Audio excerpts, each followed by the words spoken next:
Well, now it's on, and I'm gonna say, right? AKA one of the best songs made in the 2010s. AKA the same decade as Shovel Knight, Mega Man 10. You know, those also have some of the best songs ever made.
Folks, make sure you're drinking plenty of water tonight. Now that was cold brew. Here's the water.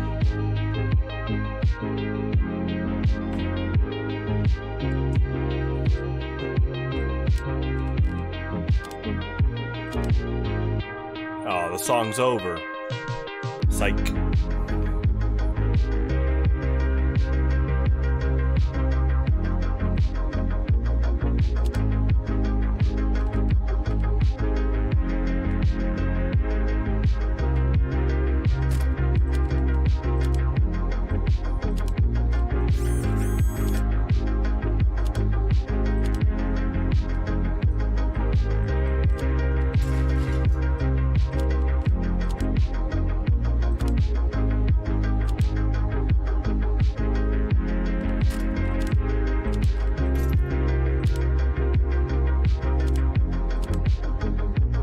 Wait, have you seen this, Lasagna? Hold on. I just tried this for the first time a while back.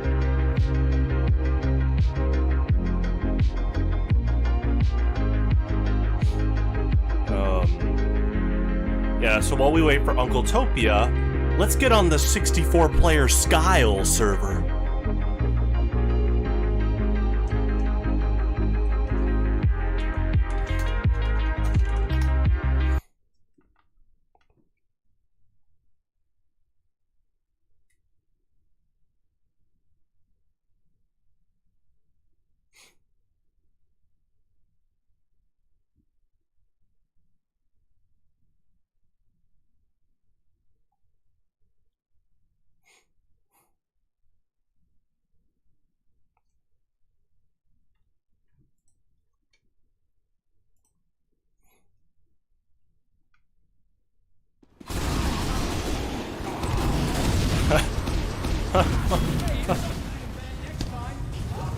Yeah, they're trying to optimize all the lag and stuff.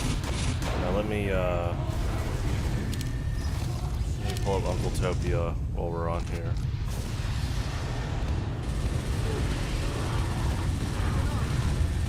Alright.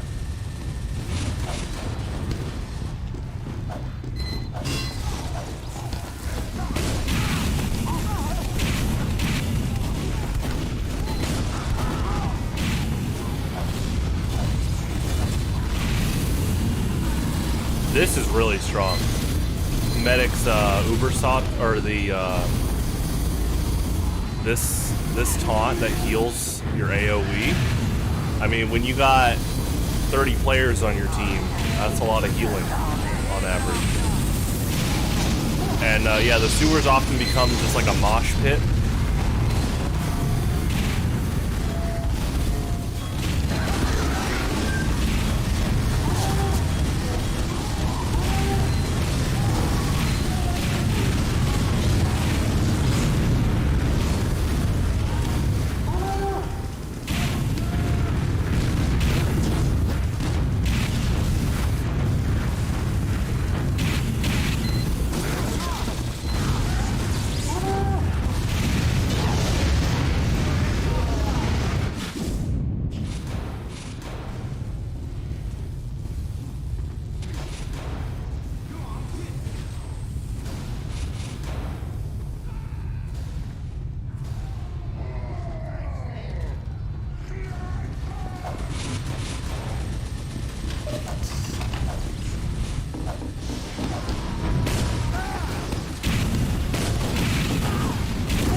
TRK doing a little bit of quality control, calling out Darth Jar Jar 2.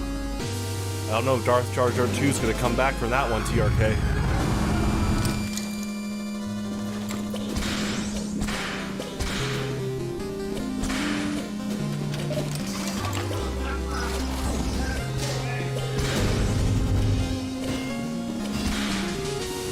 Mission begins in 60 seconds.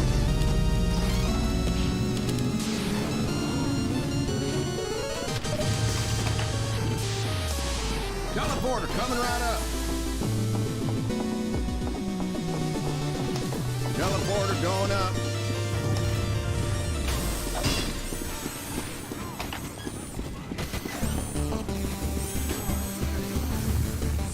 Building a sentry. Mission begins in 30 seconds.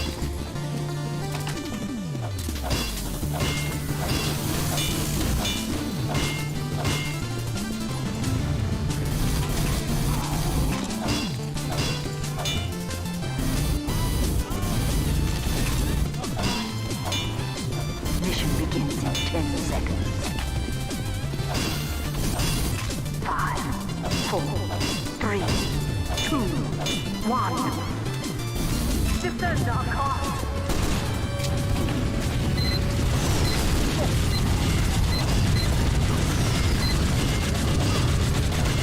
Backing up.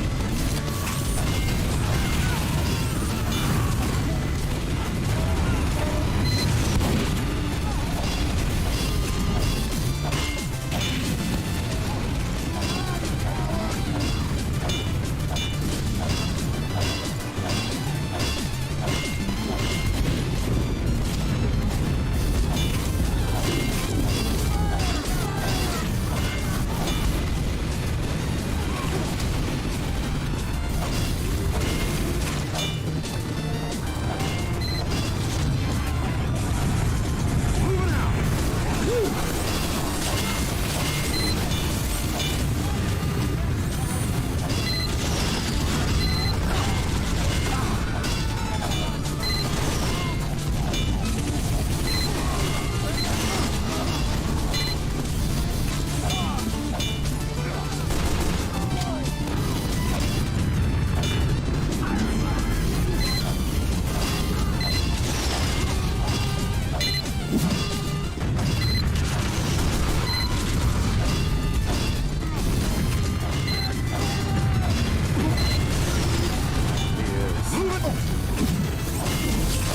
Del Conager has multiple college degrees, plays good guitar, drinks good beer.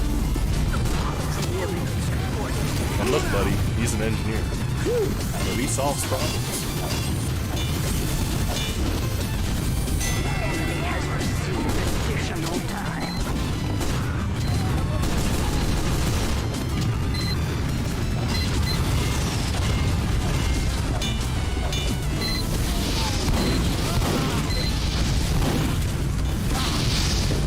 I'm sure the engineer is a down-to-earth person, that he would be flattered by your comment. Bacon, bacon. That's how you feel.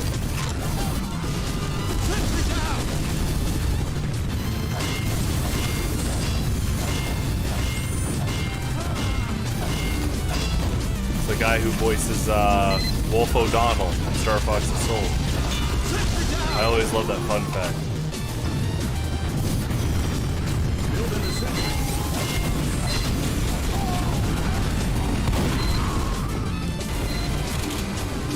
I'm moving this. Go on, get it.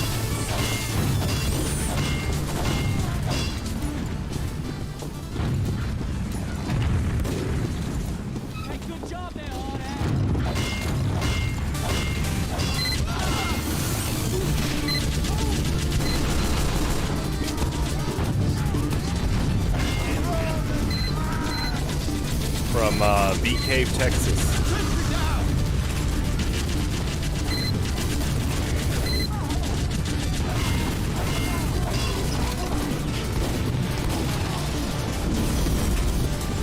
Sentry going up.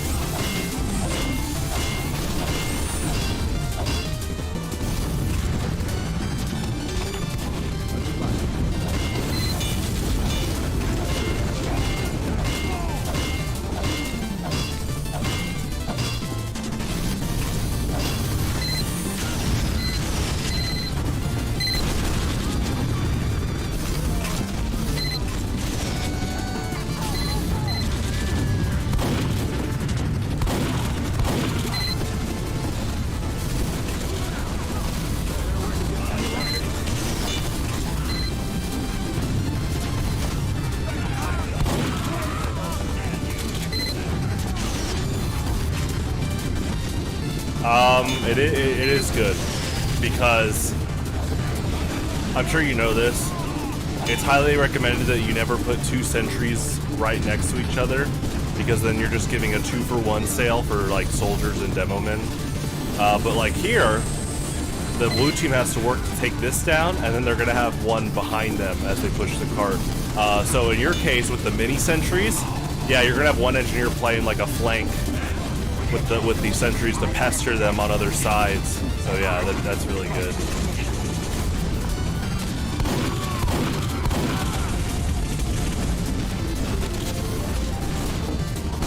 Appreciate it.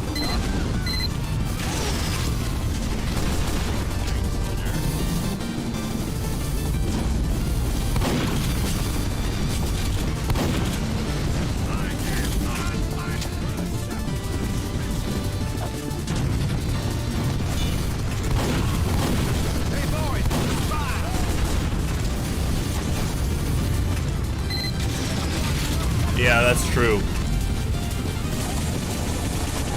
A big part about getting good with engineer, it's not about like how do I get kills fast with the sentry. It's about knowing the objective. And so like, you know, when you have a pretty coordinated or competitive team, kind of like what you see on Uncletopia, you're already making the opposing team work for getting past choke points. Now imagine putting a sentry at the very end of that choke point. I mean, I'm sure you know where the sentry spot is by now on Upward. It's like right in that din, because right when they come around the corner, they have to handle a sentry too.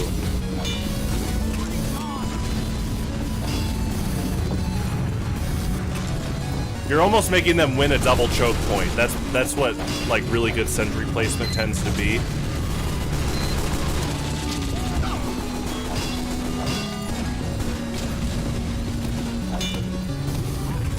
Upward's really good.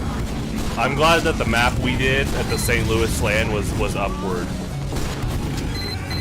Yeah.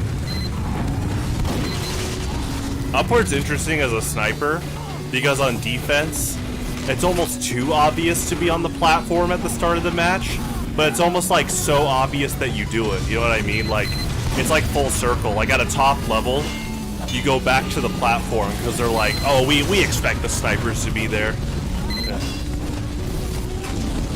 You're all right, Doc.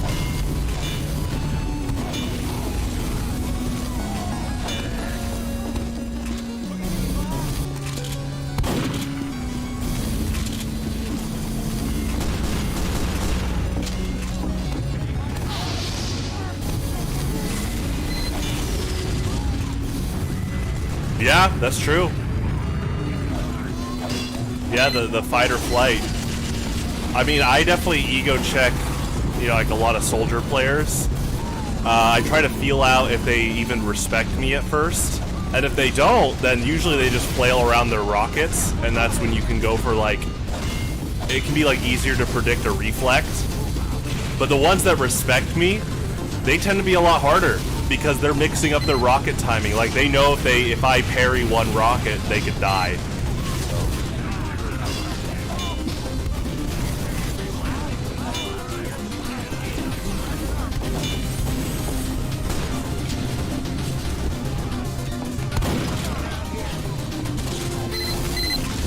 That's why Highlander's such good practice, because like when I do the RGL pugs, those are soldier players that they know the opposing pyro will most likely reflect stuff, so they have to be very careful, or sometimes not careful, and they just dive onto the medic. Sentry down! Or in TF2 they call it bombing, like he's bombing the medic.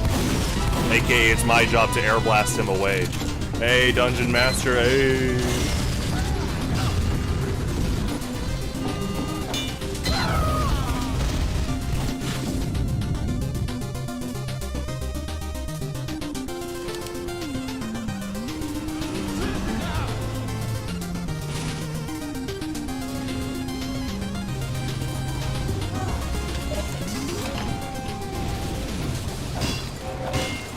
Watch him move. Spy zapping my teleport. Just space.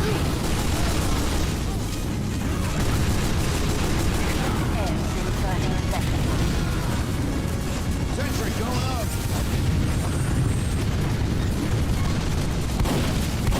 Nice, the spy got the ammo and held. There he is!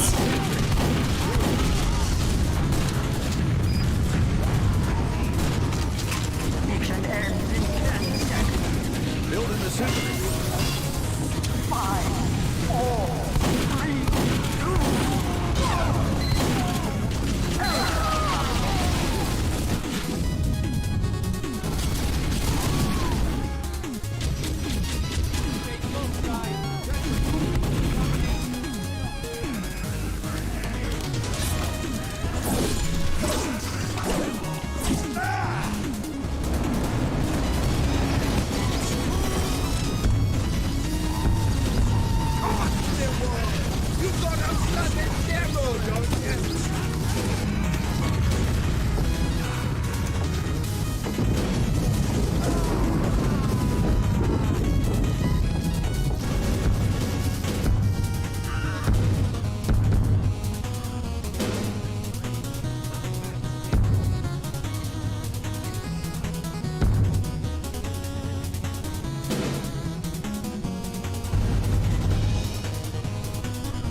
Yeah, it really was.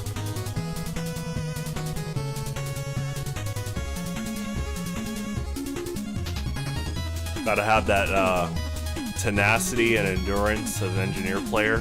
When your stuff goes down, you just gotta keep building. Yeah, well, we were just talking about Upward, and the sniper platform, and there is an asset to staying there, is that the dispenser's on the lower steps. Ever since high school, I've had this theory that, so there is the combo, which is Pyro, Medic, Heavy, Demo Man, but I've always thought that Sniper, Pyro, Engineer is like a really good trio. They talk about like Pybro, like Pyro checking for Engineer, but I think if you add Sniper to like an Engineer nest that's being spy checked and reflected by a Pyro, that's such a hard core to break. You're literally covering like close, mid, and long range.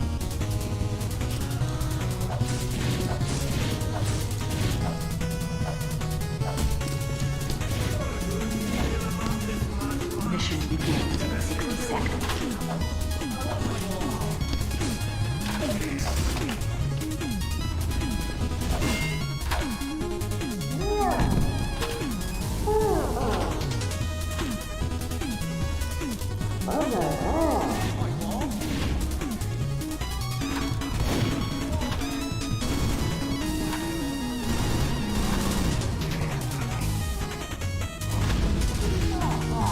Mission begins in 30 seconds.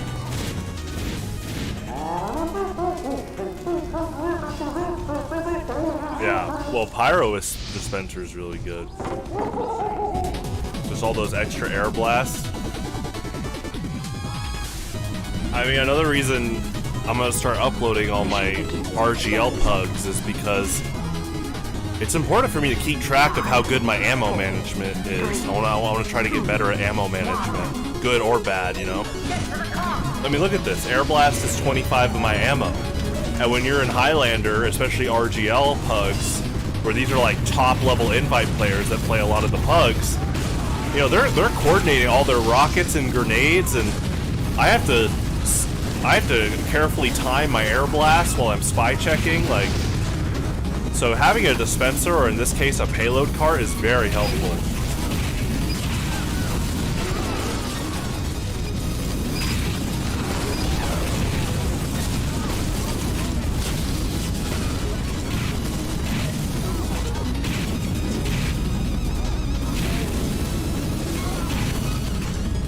Yeah, no, I agree.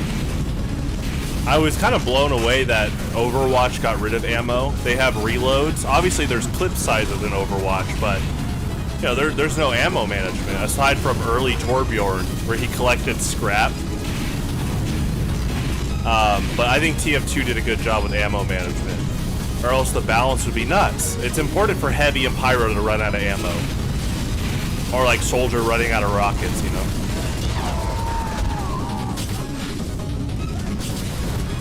That's true, that's a good point.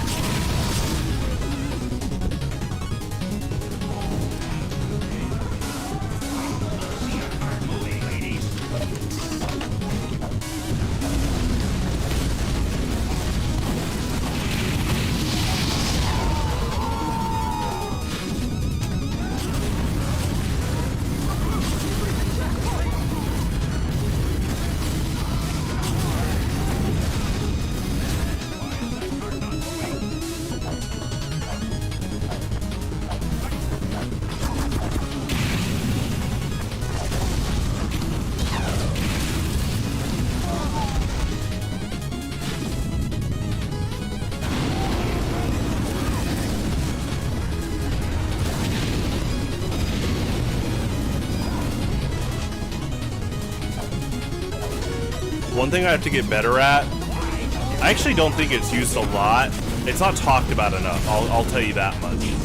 At a top level, I don't think TF2, they talk about predicting when your opponent is out of ammo. You're so focused on your team objective and predicting what the opponent's gonna do, but I often find myself not mentally refreshing myself saying like, hey, their demo might be out of stickies. But then again, you're not, you know, especially I'm not playing Spy, so I don't know if they have a dispenser up and stuff usually.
Push the cat forward!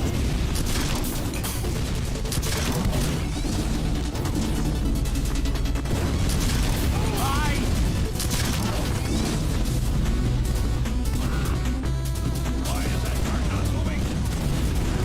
Thank you! Everyone, push!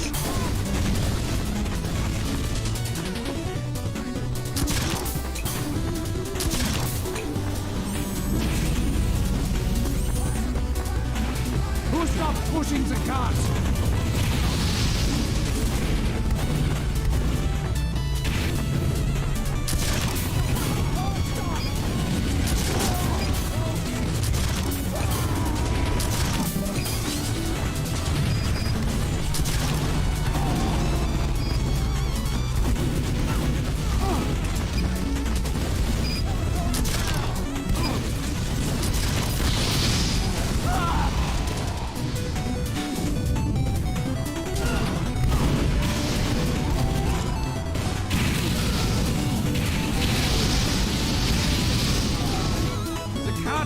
not moving!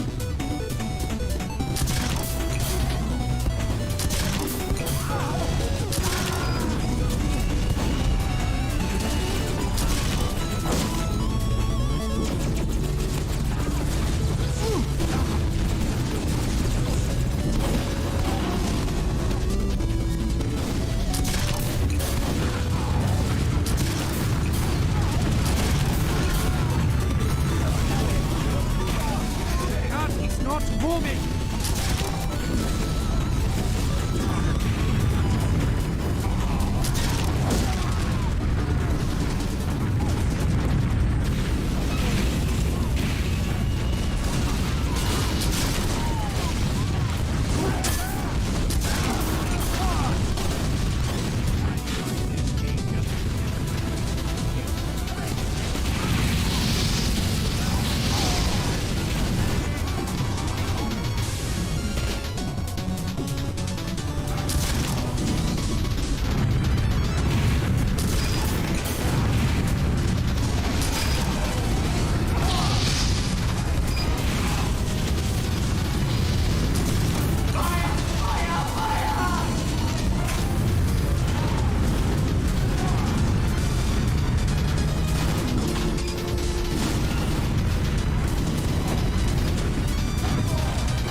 Mission begins in 30 seconds.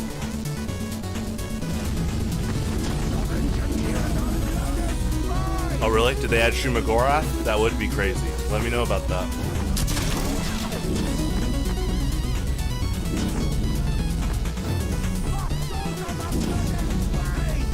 Mission begins in 10 seconds.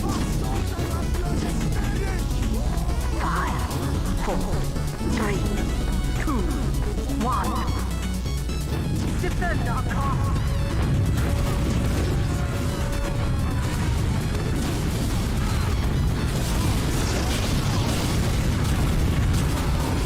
Everyone, we must stop this bomb!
Everyone, we must stop that bomb!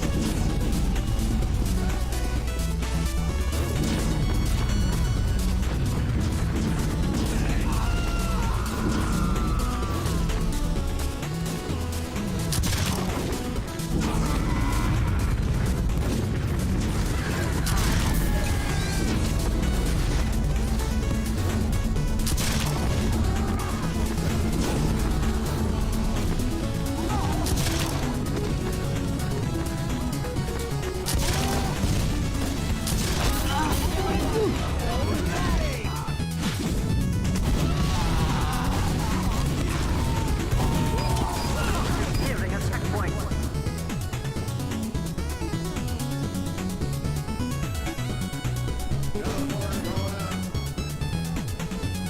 The enemy has received additional time. The 60-player server set, or 100-player server set. Don't let the clock run, lady!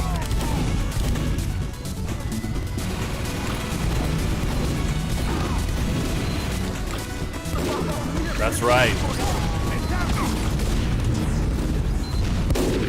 Stay hydrated out there. A lot of heat waves around the United States.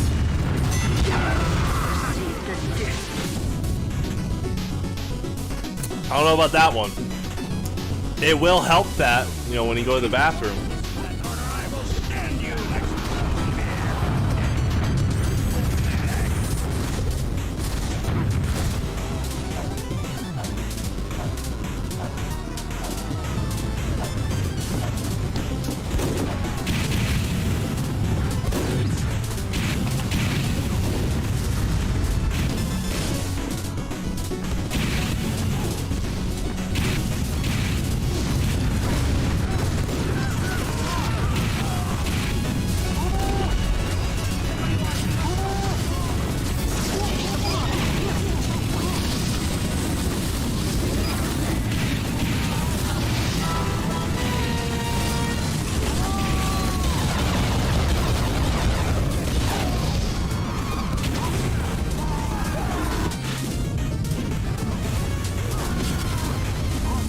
I started playing 2011.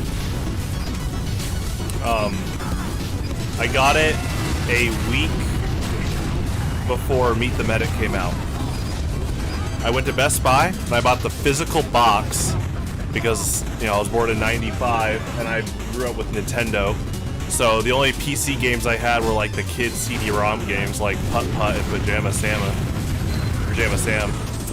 And so went to Best Buy, bought the physical box. A week later, Meet the Medic comes out and they announce that it's free to play. And I'm not mad. In fact, if you buy the game, you got that perk of like the backpack space. And I'm glad I kept that box with the disc. So, it's been a lot of fun. Now, competitive, I started playing competitive in 2015 with TF2 Center. And then recently, like as of this year, I transferred over from TF2 Center to RGL League, which is like the big TF2 league right now. And I just did some pugs last night. Those were a lot of fun. So when I'm not playing pugs, I'm here on Uncletopia, usually doing competitive practice. That's where a lot of like the mid to top level players tend to play is Uncletopia. It's just a good. They're just good servers in general too.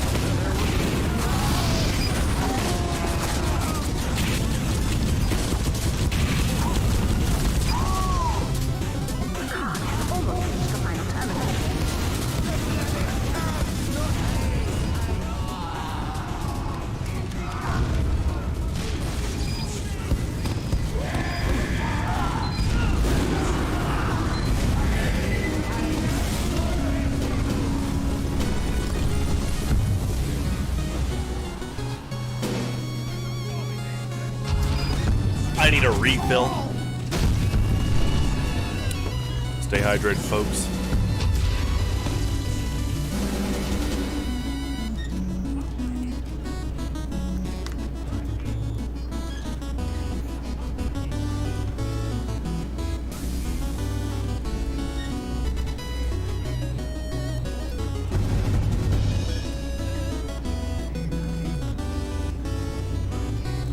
Oh, it's cold brew. Some good old wide awake light roast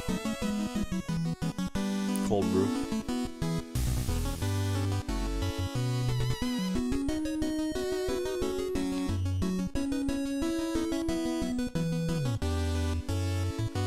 Well, I guess for caffeine, but there's like no sugar, you know, no carbonation, no syrup.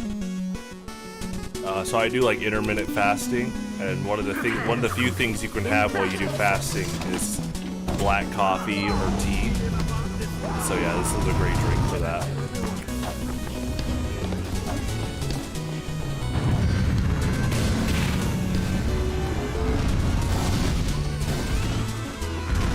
Prepare to complete in 10 seconds. 5, 4, 3, 2, 1.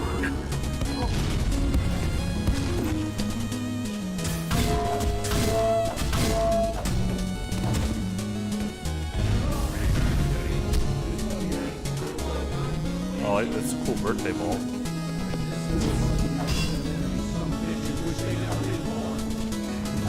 Yeah.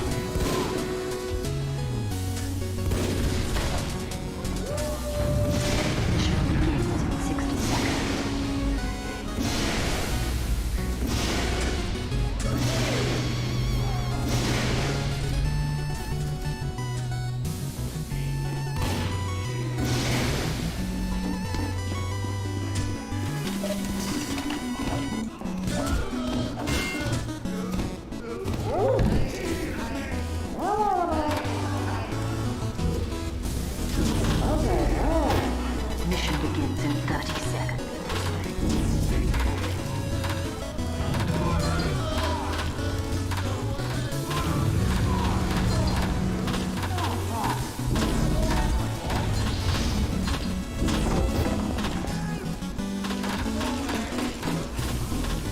Mission begins in 10 seconds. If you click on the link in the description, the Twitter link, 4. so I do a different game almost every day, and I've been playing these games for years. So today is Team Fortress 2. Tomorrow I'm practicing Street Fighter 6. Yesterday was Yu-Gi-Oh! The day before was Super Smash Bros. Melee. And then the day before that was Pokemon Smogon. And I also play Pokemon TCG. So yeah, I compete in a lot of like games like esports, trading card games. Saturday is like the variety game. Saturday can just be a bunch of different games. It could be TF2 again, Smash Brothers. Yeah, you can see the schedule in the description. And they're all at 6 p.m. Central Standard Time.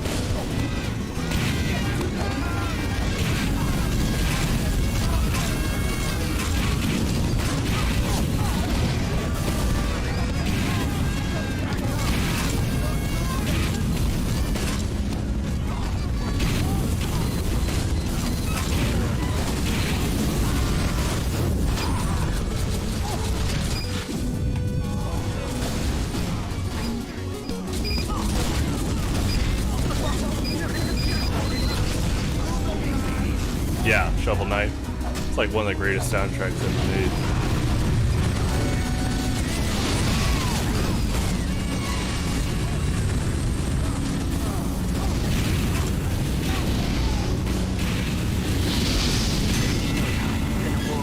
Yeah, what a killer game. It honestly paved the way for so many indie games. Like, when you take Zelda 2, Super Mario Bros. 3, DuckTales, and Mega Man, and then you make a game inspired by all those, that's already a recipe for, like, perfection.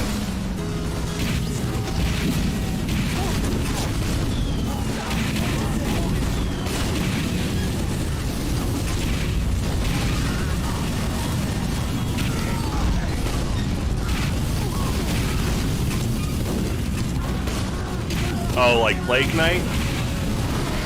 Yeah, that's coming up. His theme was written by Manami Matsumi, who is the original Mega Man composer. Hey, what's up? Yeah, Plague Knight, he's cool.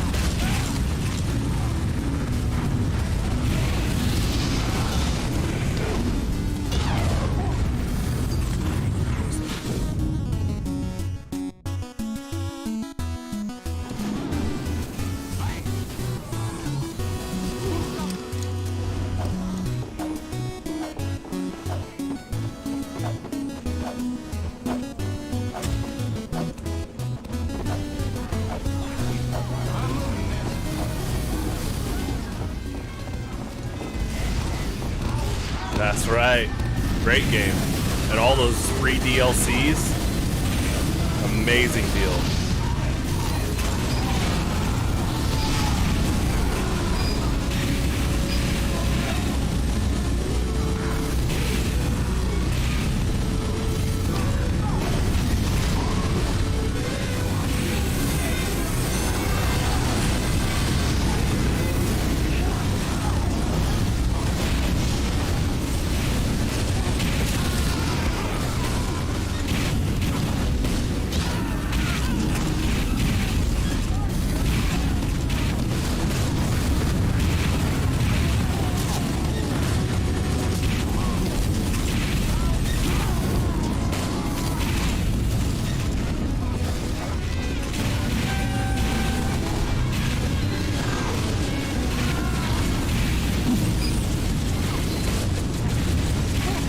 Thank you, thank you. Yeah, they banned the detonator in Highlander, and so because of that, I've been practicing Pyro's other flare guns a lot more. And yeah, I've been using a lot more of default flare gun lately. Very high skill ceiling, but very fun, for sure.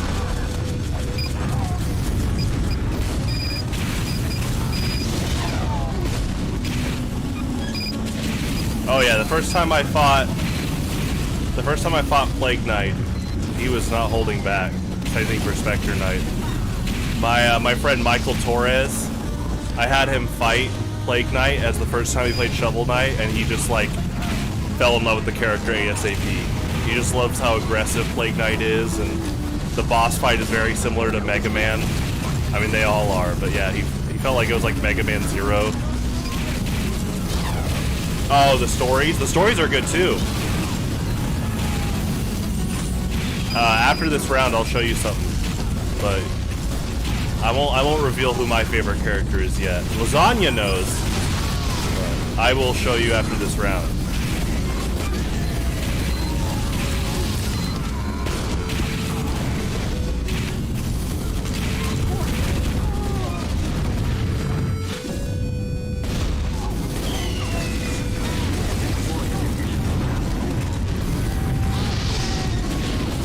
Yeah, I was actually thinking about Lasagna. The default flare gun is almost like the bizarre bargain for Pyro. A lot of people run the detonator because it has that guaranteed explosion, but it only mini crits if they're on fire. The default flare gun just does a flat out crit, but you have no explosion hitbox. It's all or nothing with this, so. But I love practicing that. Detonator's cool too though, but.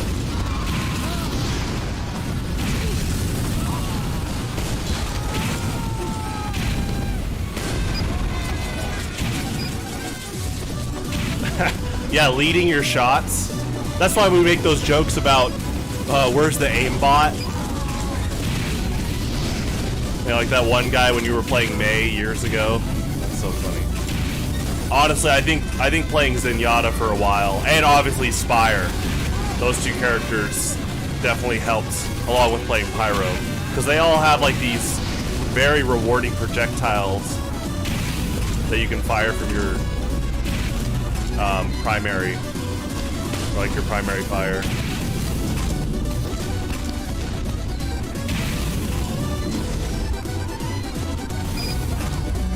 It's not bad. It's just like it has an extremely high learning curve. There's, like I said, there's no explosive hitbox there's no splash damage to get the mini crit, but instead of a mini crit, it's a full-on crit. You know, 90 damage, and this is before the puff and sting. So apply that and a little bit of afterburn. You're looking at like 111 damage before additional afterburn. They better be healing or overhealed, or else they're gonna be dead if they have like 125 HP. Yeah, chest is great.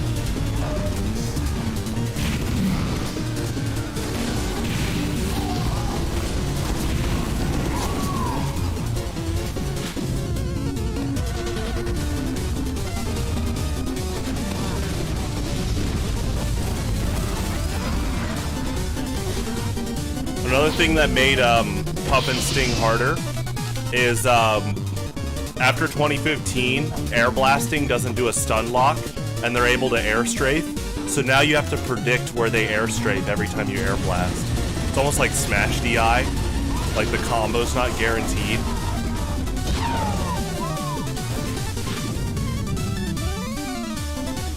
Oh yeah, yeah. We play TF2 every Thursday and Sunday. Sometimes on Alinos Gateway, we get together as a group and just play a bunch of group games.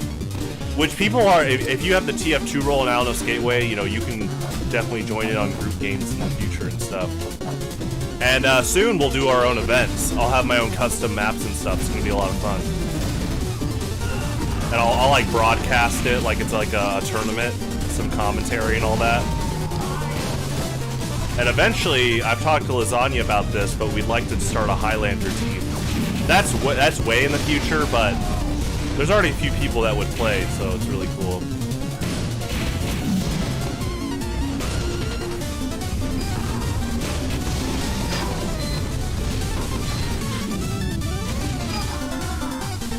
Hey, there you go. Yeah, Shovel Knight's great.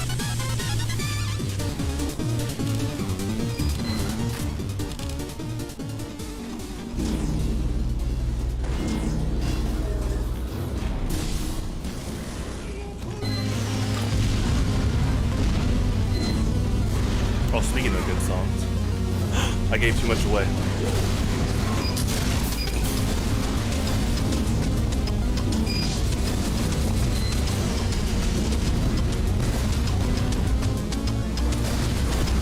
I'd play that. I've actually capped, I actually recently capped on Higher Tower. It wasn't on stream. It was right before I started streaming. But there are people that get mad when you try to cap, and so when you actually do get close, like they go ballistic. I mainly did like demo soldier with Pain Train because your capture rate is also times 10 because you're on the times 10 Higher Tower server. But Pain Train means that your damage that you take is amplified times 10. So you have to be really careful. Usually the strategy is you run Battalion's backup, so your HP is also times 10. So it's like a trade-off. You're more fragile, but your HP's up, so... It's kind of like running Blissey in Pokemon. And you know how she has like low defense but high HP? That's kind of similar to that. Well, I'm glad that you had a good day so far. You guys are welcome to always hang out, talk, have a good time, talk about video games, talk about life, talk about drinks, pastry, cupcakes, donuts, you know? That's why we're here, that's why we live. Go get yourself a cupcake this week. Just a good, delicate chocolate cupcake.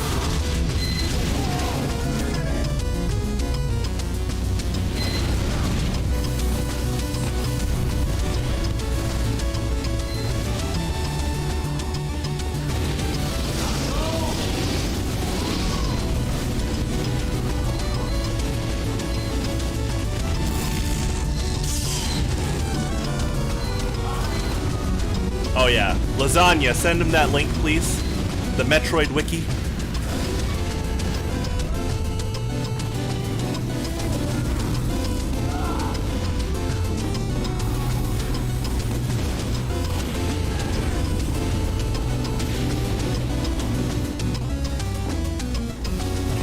Oh, it actually might drop the URL, hold on. I just realized that.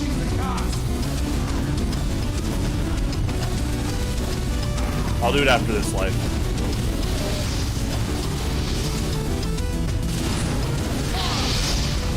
So it's this is my original competitive username I've used since 2006 because the game Metroid Prime Hunters came out. I was in 5th grade, super excited.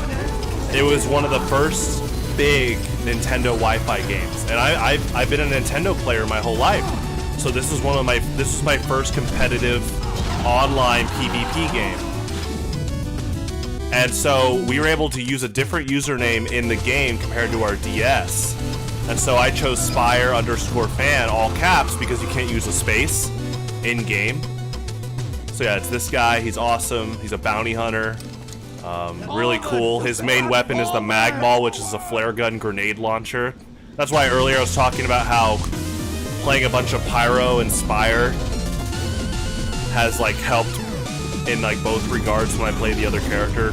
When I used to play Overwatch, I played Zenyatta, so that was helpful too. I haven't played Overwatch in years though. But yeah, Spire's really cool.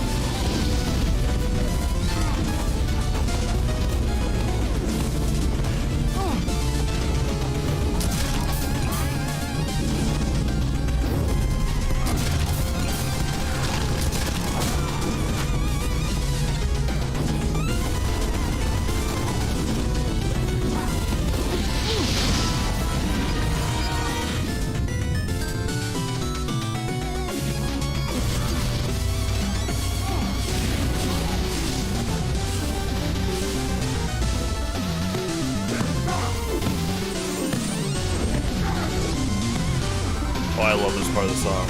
Like the very high pitch, like shrill.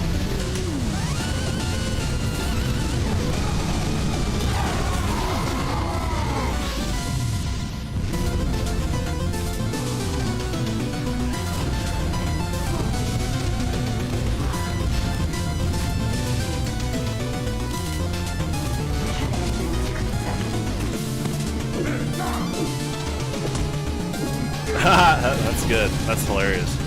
Isn't it? It's so much fun learning about so many usernames because they had to come from somewhere. Now, some people just use like their first and last name, but sometimes I don't even realize it until a little bit later. It's kind of like, you know, I've loved Pokemon since Gen 1 in the 90s, but it took me years to recognize the pun in like execute and executor, like literally like execution. I just thought it was just cool names, you know. Oh, nice, Prince SMG.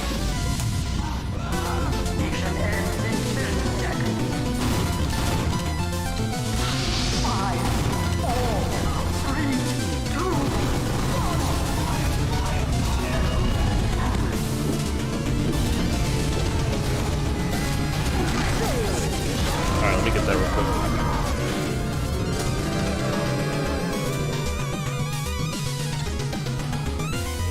Alright. Look at this. Spoilers, here comes the favorite Shovel Knight character reveal. Alright, so years ago, in 2015, I found this user on Tumblr who drew all of the knights, the boss knights, the Order of No Quarter. And I actually messaged them. I was like, your work's really good. And so I commissioned them to make these cards. And at the bottom, you can see my name on the treasure chest. I gave them to a lot of my friends, and they have their names on different knights too. Because a lot of us have different Order of No Quarter knights as our favorite characters in that game. So because the variety is so big, I was like, hey, I'm gonna pay this artist and have them make, you know, all these really cool cards for all of us, and I've kept mine, so. Mission begins in 30 seconds. Oh no, did the heavy take the metal? I've noticed that a lot. On Uncletopia, when I drop metal, oftentimes someone else takes it that's not the engineer, because you're supposed to give it to the engineer. Begins in 10 seconds. 5, 4, 3. Yeah, all the Cloud Strife Sephiroth people from the mid-2000s. Yeah, it makes you wonder what they're doing now. They're probably starting a bunch of arguments on Twitter every day. But yeah, I've kept this competitive username since 2006. What's funny is, because it was so early, I was only 11 years old, but I got on the internet with that username like everywhere, so I was able to register that name all over the place. But, you know, if someone got Spire Fan before me on, like, you know, Steam and stuff, I wouldn't be mad. I mean, I don't blame them. Actually, that's kind of the scary part is, I'm on Discord, right? There are some people that will change their name to, like, Spire Fan. And I'm not asking them to do this, but they're trying to push this cult stuff. I'm like, guys, no. You can be fans of Spire, the character, but I'm not leading any cult. And then they'll say, oh, that's what a cult leader says. What? Huh?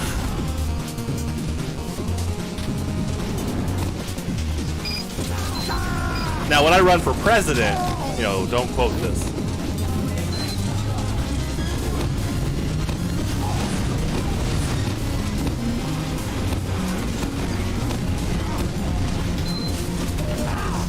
Uh-oh. Oh, get in line.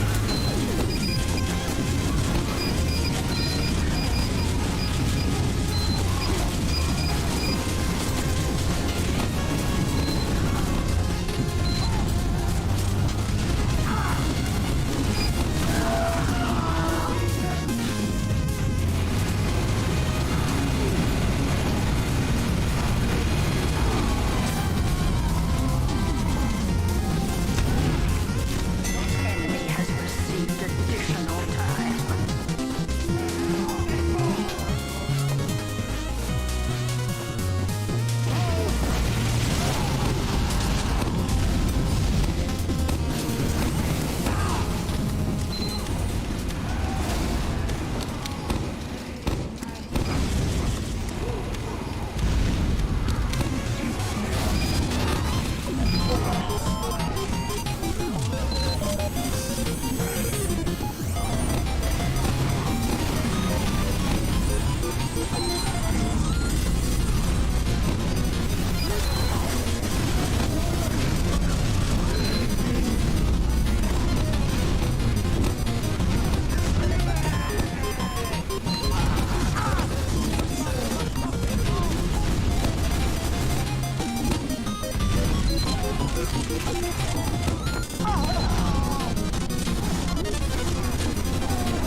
I've actually never done a jump server. But I'm glad that those resources exist. You know, Soldier is definitely my least played class. I don't have a least favorite though. I could always get better at rocket jumping though, that's for sure. I definitely love like detonator jumping when I run detonator and squirt shot.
Hey, Trace is cool. I do like Trace. That was one of the usernames I used on April Fools recently on Discord. But this year was Weeble Fan.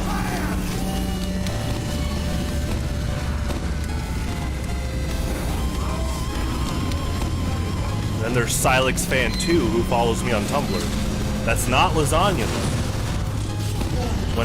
When they first followed me, I was like, "This you?"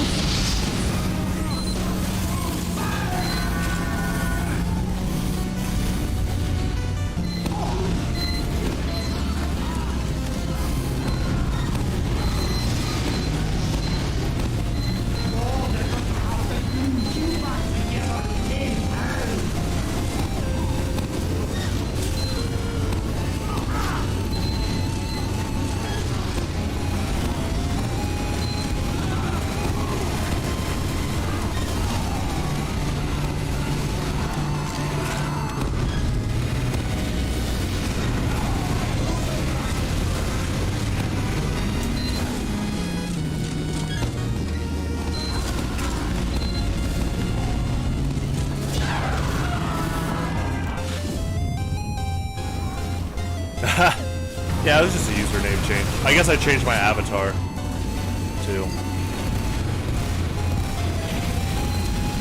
I mean, Melee's fun. Now, Lasagna, this is the guy that was on my Melee stream, and he's already getting wave dashing down.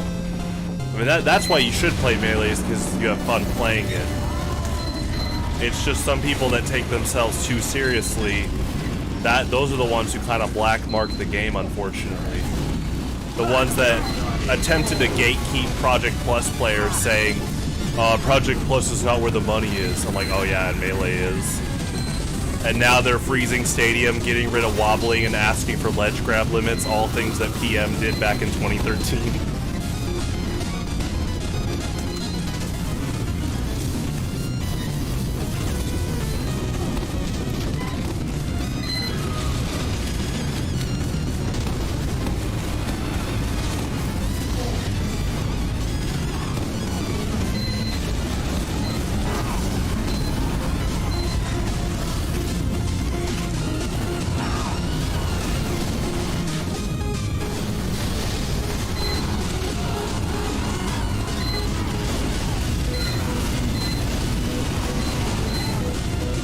Yeah, I'm down to do doubles on my Tuesday streams. Definitely be playing Melee Tuesday, that's for sure. Hopefully Fizzy adds like items soon. I would love items to be on rollback.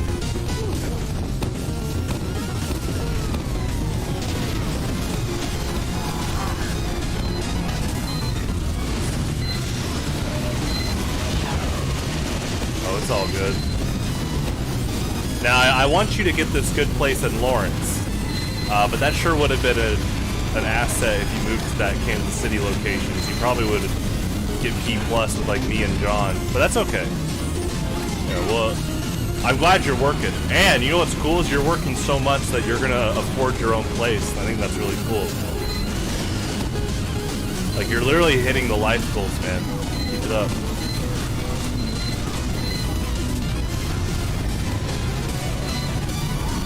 And you drew your line in the sand? You said you wouldn't go to a TF2 event if it was just sixes? Good for you!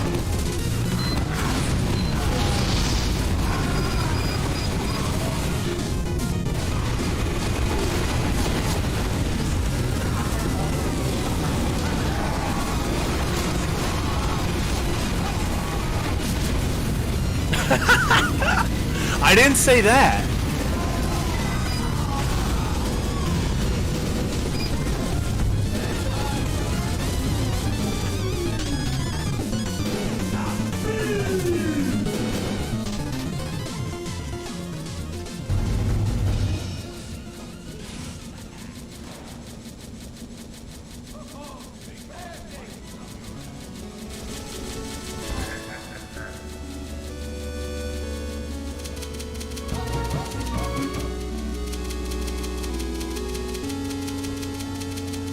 I do know that when Valve added this, oh, it's gonna load. When Valve tried to add the in-game competitive mode, like Uncle Dane, Sigafu, and Banny, I mean, they all were like they all were invited by Valve because they wanted like competitive feedback, and they just unanimously said that Valve was not a fan of the state of sixes. That's another reason why Banny pushes no limit sixes, but Sigafu's a Highlander player. So is Uncle Dane. And I tried a little bit of the in-game sixes mode or competitive in here. It just shows even more how artificially altered sixes is, because I saw the other players that were new to it, and they weren't doing like fast rollouts to mid, and they weren't doing this weird like hyper ban list, you can only play these classes kind of stuff. So it's like that should have been the wake-up call for some of the like the closed-minded sixes players, that you're getting close to really disassociating with TF2. And I just want to say I like sixes, like it is fun, but I can't deny how artificially altered it is from the base design, and I think Highlander just kind of like seamlessly aligns with that a lot better. If I was helping out Valve, I would do matchmaking for Highlander. What you do is when you roll up for the queue, you do like a top 3 class thing. So I would go like Pyro, Engineer, Spy. And so it would queue me into one of those 3 roles to fill in. And then I would update the guides. I would tell them playstyle adjustments and stuff. Yeah, I mean, ever since 2015, I noticed a parallel between melee elitists and sixes elitists. It's really sad. Like, if you want to grow both your grassroots competitive games, you gotta stop the gatekeeping, and some of them are just very closed-minded to more open rule stuff. Again, Banny is pushing no limit sixes, and like you saw recently in Lasagna, he was talking about how like Pocket Pyro is actually really good. It's just that the sixes community has kind of stigmatized it, and they're scared of basically being rocket reflected. Kind of like that one guy years ago on TF2 Center. I just like point blank rocket reflected, and he started saying bad words in the chat. And I wish I had that replay shared, but that, you know, that's happened a few times. People get really mad when you know, maybe outplay them with like unexpected strategies and stuff.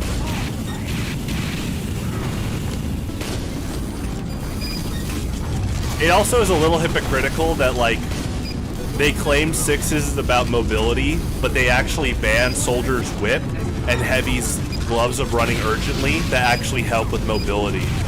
A lot of them say because, quote, we don't want a Heavy at mid because it, quote, slows the game down. I was like, oh, it ain't gonna slow the game down. If you're bad, you're gonna die pretty fast. That's kind of the whole thing about Heavy. If Heavy's giving you problems, you know you could switch to Sniper or Spy.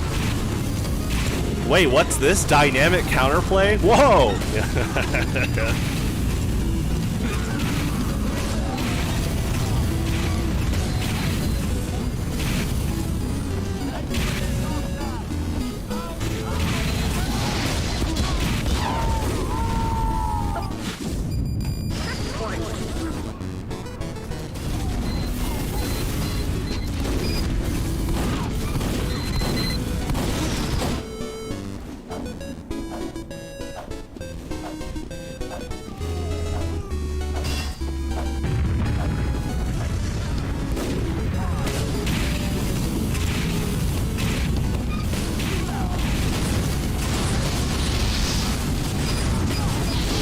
I used to. Basically, the reason I do stream is I mean, you could ask Lasagna. There was an inside joke for years that all Pete plays is TF2 Melee Showdown. And, because I practice all these competitive games all the time for years, and people are like, no, Pete, I'd watch you play. I was like, oh, well, you know what? I might as well broadcast what I'm practicing. Like, might as well. And it's been fun so far, so... So mainly, to answer your question, if I'm practicing Melee, now it's just going to be on stream. Because Tuesday, you know, oh, okay, I'll practice Melee, I might as well broadcast it.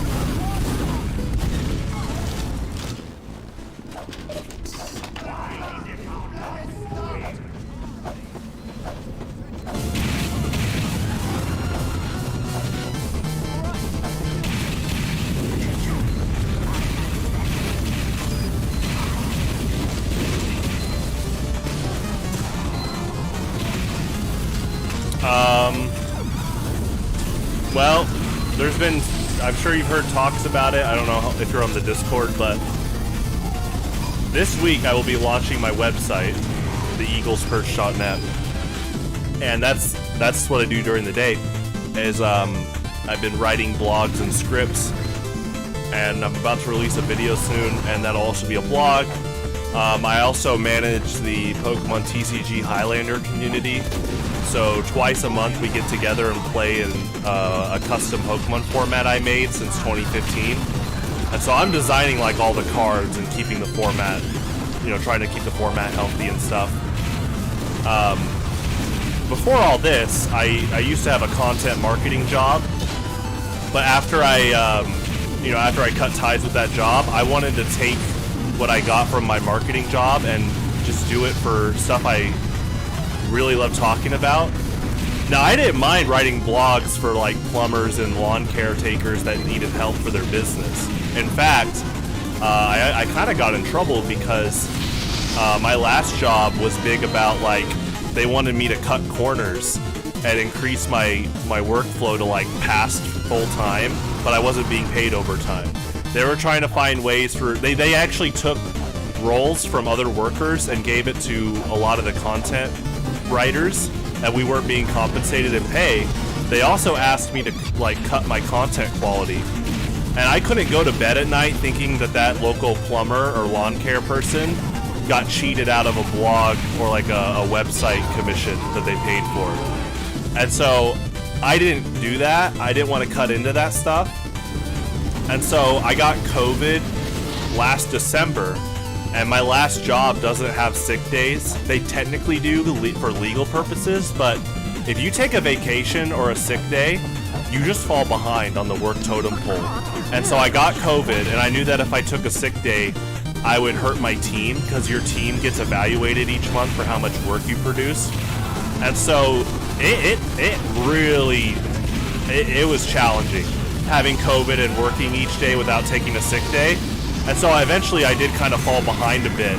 And so after that, you know, that's when we cut ties, because I was like, I'm not going to cut into the quality of my work just to up past full time. So what I'm doing now is I took that feedback, and now I'm doing it for myself. Yeah, so I saved up a lot of salary money right now, and I'm using that, basically taking a risk right now. I'm basically doing my own brand, and I want to talk about stuff. I want to talk about competitive TF2. I want to talk about video game music. I want to talk about why drinking cold brew at night can be good as long as you're okay with finding ways to go to bed. Yeah, I got a lot of stuff I want to talk about, and now that I've been in the corporate America marketing, it almost felt like a factory. I took what I learned there, and I'm applying it for myself. Why don't we just do a podcast? Well, this website's about to go, and once it launches, you know, I'm gonna have a weekly stuff. I won't say too much, but my first thing I'm gonna upload onto YouTube along with the website talks about the Song of Storms in Zelda Majora's Mask, and what I think is one of the best moments in all of Zelda. I won't talk too much because it spoils it. But I'm gonna talk about how in The Legend of Zelda Majora's Mask, you're literally taught the Song of Healing, and it's like this omni problem solver, and it's almost too good to be true. And the Happy Mask Salesman is already one of the most shady Nintendo characters ever, and so I like that towards the end of Majora's Mask, there's a moment where the Song of Healing doesn't work. But what does work is a song written by this guy's brother. And so it kind of goes into how music can, like, the song that's supposed to do like a magical spell doesn't work, but the song that's all about like sentimental value does. And so that's going to be the first thesis that'll be coming out later this week. I already have it written, you know, the grammar check, I recorded it, I just have to edit it. I got my footage, I played some Majora's Mask to get some footage, so that'll be soon. And it's going to be content like that, so later this week, that's right, yeah. Like after this stream, I'm going to start editing. That's all that needs to be done now, is some editing. Everything else is done.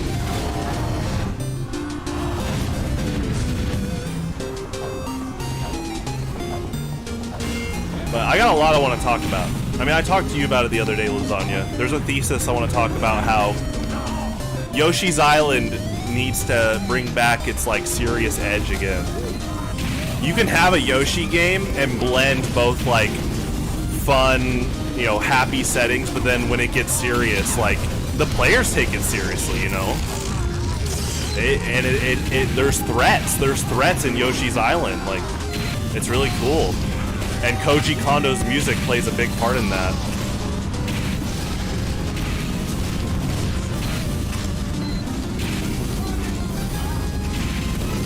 I actually like Yoshi's Island DS. I thought that was a great sequel.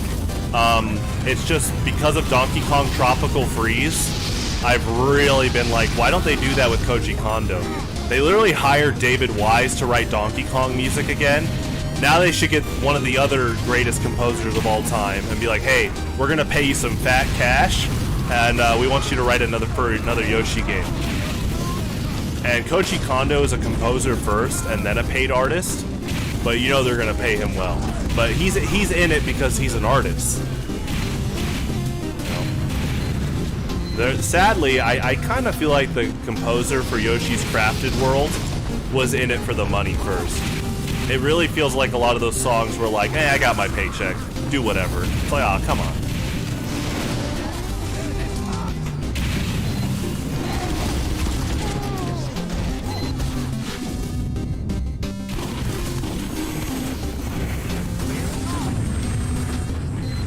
Well, one thing I like about the 64 Zeldas is not only the aesthetic, which people have been talking more, they should make a third 64 Zelda.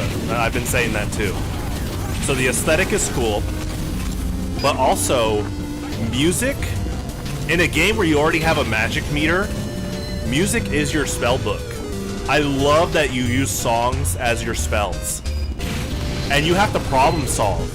A lot of the situations aren't on the nose. You have to figure out which songs to use in different situations. And so this thesis is going to cover how cool this pivotal moment in the game is, where you think the Song of Healing is going to solve your problems again, but it doesn't. Yeah.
okay.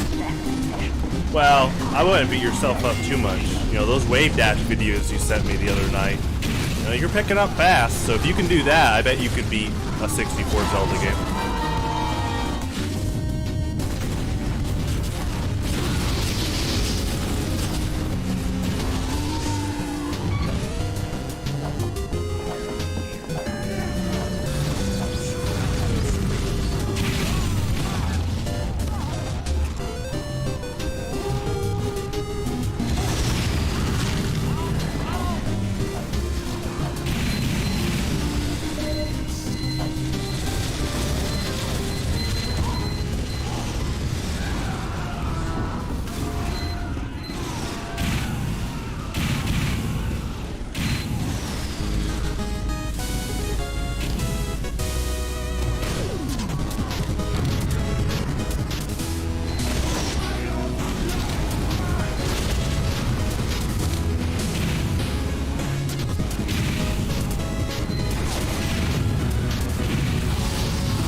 Yeah.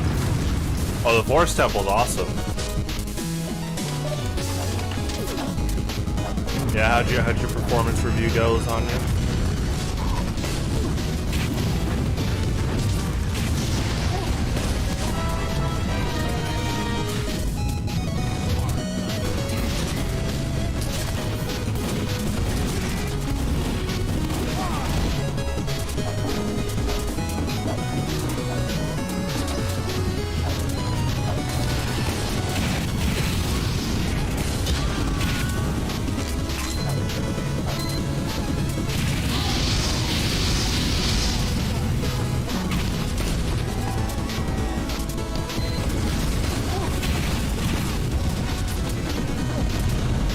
That's awesome. I love hearing that. And I believe it.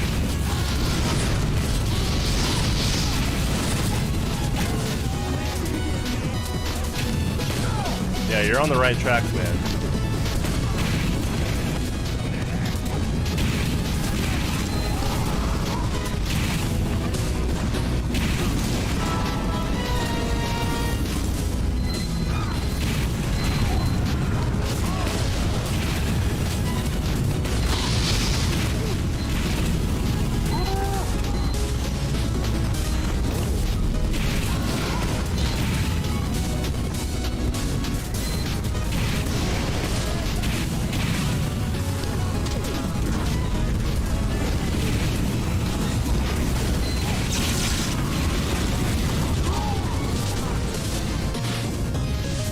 Oh yeah. Ocarina of Time and Majora's Mask are called some of the greatest games of all time for a reason. They've always maintained that, like, top caliber status as some of the best games ever made. Oh my gosh. Talk about masterpieces. They make one masterpiece and then they do it again. Like, Majora's Mask is one of the greatest risks of all time. And what I mean by that is, they only had like 1 year to make the game. And so Nintendo is really big about their like seal of quality that you see on a bunch of their games, especially the older ones. And so to make the pitch saying, hey, we're gonna reuse a lot of character assets and song and stuff from Ocarina of Time to make a new game. The fact that they had faith in that and they greenlit it, and then we got a game like Majora's Mask is awesome. Because they made sure it didn't look lazy. They reused the assets in such a creative way. All the characters are from another dimension, so they have new roles, and all the old enemies that Link asks for help. You know, Tattle's very sassy, and she's basically like, are you dumb? You don't know what a Skulltula is? You know, I love stuff like that.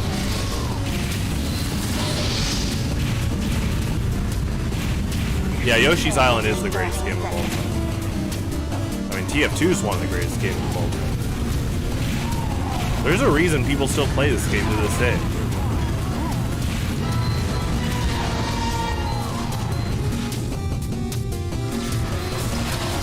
Oh, it's your song. That was a good song. I mean, what Shovel Knight song is bad?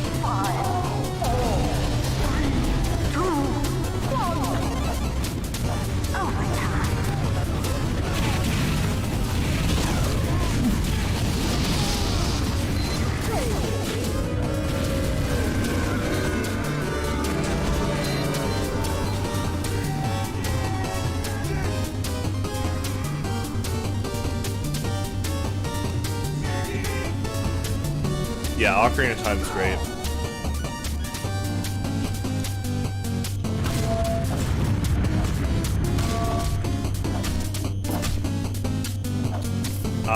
I don't do song requests ever since early streams where when I did, I got like copywritten bombed. And so I'm just universally not really taking requests. I'd have to really know.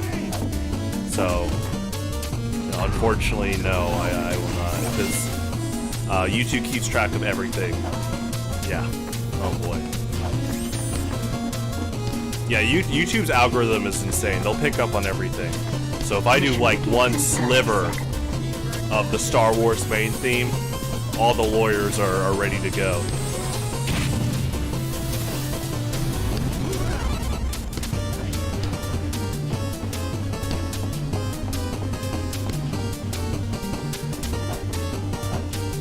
Mission begins in 10 seconds. 5. Oh, okay. If it's Shovel Knight, if that, I thought you meant like, because there are like metal songs with titles like that. But if you mean the Shovel Knight one, yes, I will play that after the original goes through. We're listening to the original game soundtrack, and then I'll play that for sure. Yeah, that's no problem. Basically, for the most part, video game songs, that should be okay. Now I can't go ballistic on requests, or else we get tonal whiplash. But like I said, after this rolls out, I'll play it. So I'll give you a timestamp after if I die.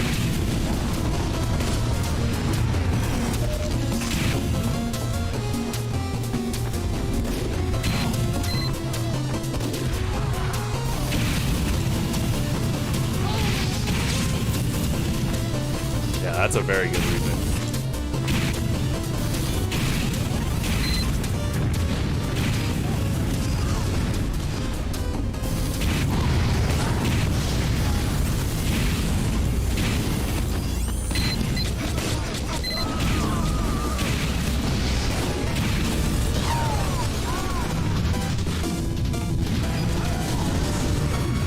Alright, so in 40 minutes, I will play that.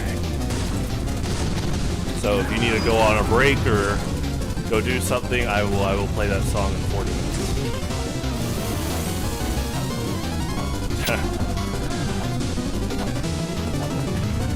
Oh, dang. Yeah, you've been on a cooking spree.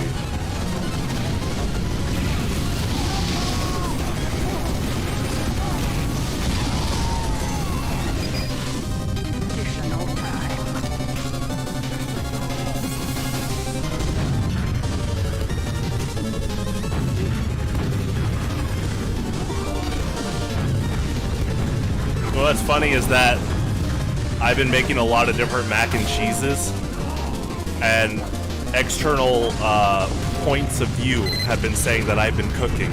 And to me, I'm like, oh, I'm making mac and cheese, but if that's impressive, though, I'm like, all right, well, call me Chef L. Hannon, I will tell you, if you want to know the best packaged mac and cheese, I'm not kidding. This is a big win for them because they're pretty known to be like the infamous off-brand. But Walmart brand thick and creamy mac and cheese is like the best packaged mac and cheese you can buy. I'm not even kidding. In terms of value and taste, you can't beat it. It's 50 cents. It's 50 cents, and it's one of the best tasting mac and cheeses I've ever had. They know what they're doing with the great value thick and creamy mac and cheese. Holy crap. All right.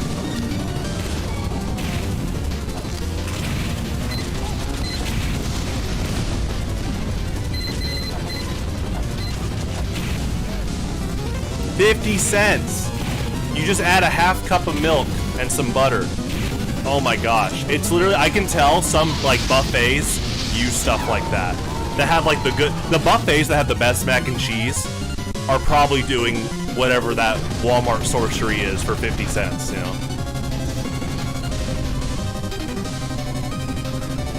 there was a, I think Game Grumps talked about it a while back. Yeah, Aaron brought up about, he called out the people that say, oh, Walmart brand tastes the same as non-Walmart brand. It's in the same factory. He's like, no, they don't.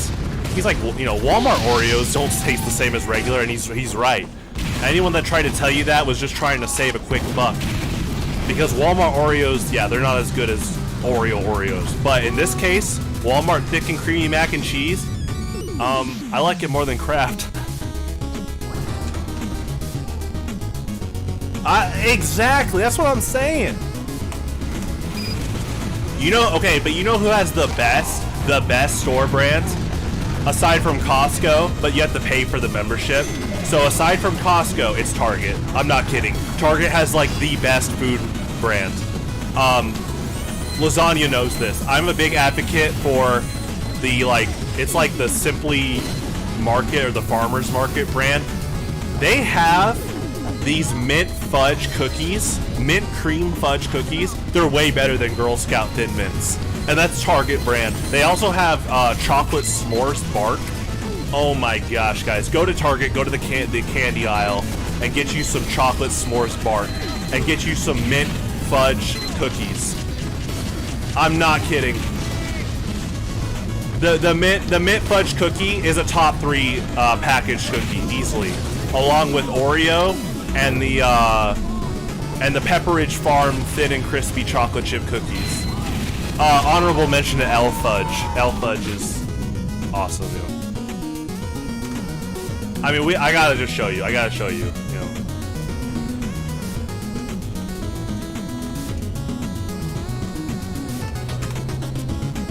Look at this. Look at this. And they're like glazed in chocolate. You open this sealed box, and they have like. There's a reason it's like double sealed. Oh, they're so good. Oh, whoops. I'll get that back. You know, the first time I had those was the St. Louis TF2 LAN.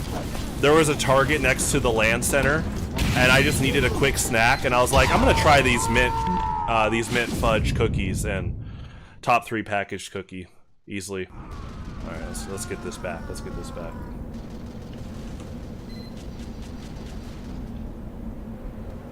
If you live close to a Target, you should do that this week. I'm not even paid by Target. I'm not sponsored by Target. But, you know. Alright, let's play that song now, actually, because I accidentally cut that, and then we'll go back.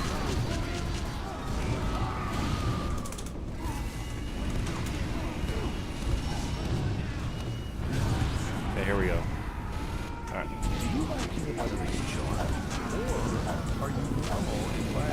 Yeah, so another reason I don't do song requests on here much is because it just goes down a slippery slope. I'll do that one Geometry Dash song, but yeah, no more requests. I have to, because it gets out of hand really fast, and then YouTube copyright just goes crazy. Because later in the night, we'll have other people, and I've had this before, and they're like, play this song. And then it just gets really bad.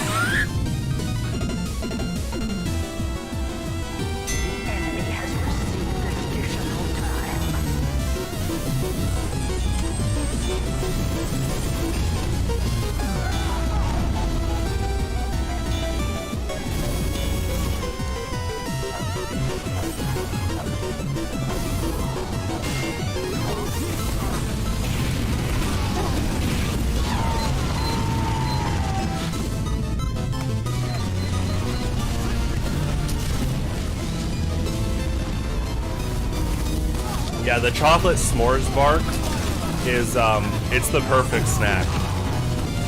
Like, you're working and you have that bag next to you, you're gonna eat the whole bag.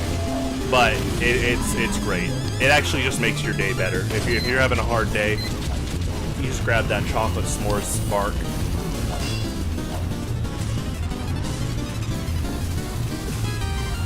And if you don't know what bark is, they basically take high quality milk chocolate and they like bake in graham crackers and like marshmallows, and it's just like a s'more in bark. Oh, it's great.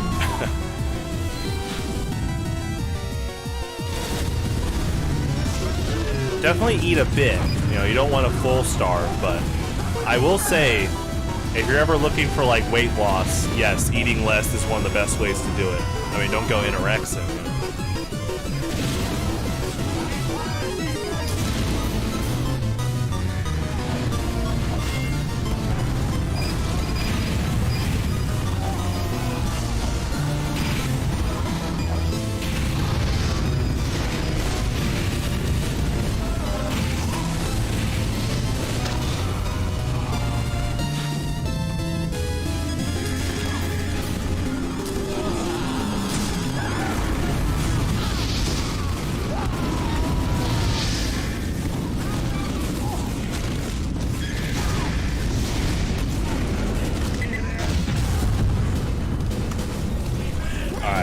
the last song request. But I'll do a Geometry Dash song. I just can't do a lot of song requests per stream now, but it's a cool new one. Alright. Let's see.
Oh, lasagna. You better provide context of what state you live in when you say that. Prepare to compete. 5, 4, 3, 2, 1.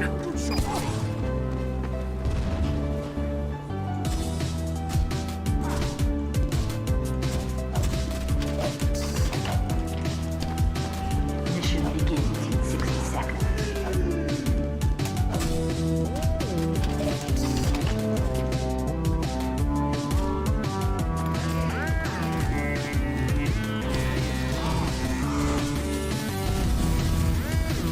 Alright, see you around. Thanks for tuning in.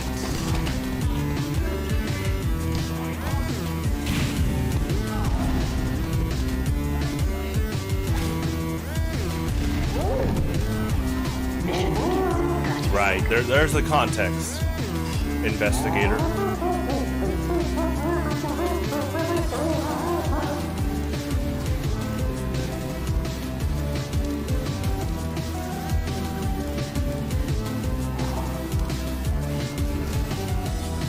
Mission begins in 10 seconds. 5, 4, 3, 2, 1. Get to the car!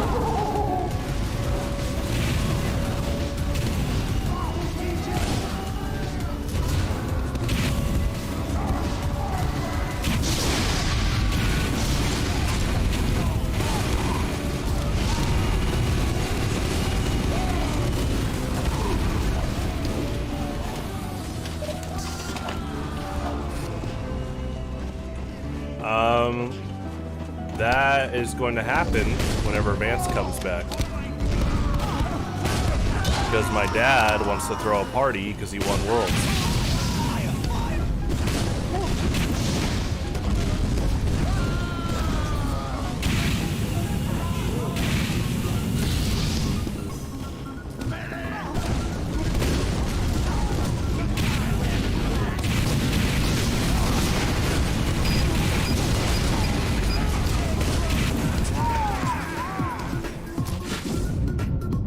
Miss you too. Alright, we'll get back to finishing Shovel Knight. But while we're out and about, I gotta play this song. Oh, whoops, the extended link. Uh-oh, speaking of David Wise. That dude, I hope that dude got paid so well. I hope they paid him a ton of money.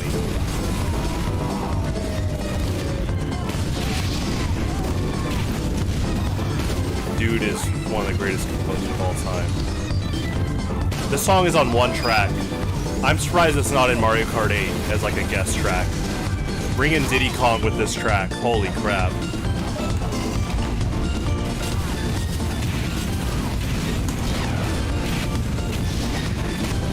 Oh my gosh, when you take a lap and you beat your record and the announcer's like, lap record! That's like, holy crap, you feel the energy.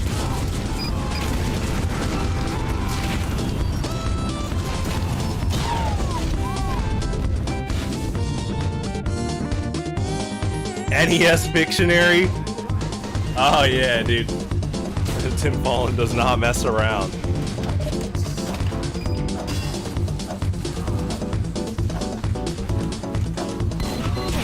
You know what that OST is?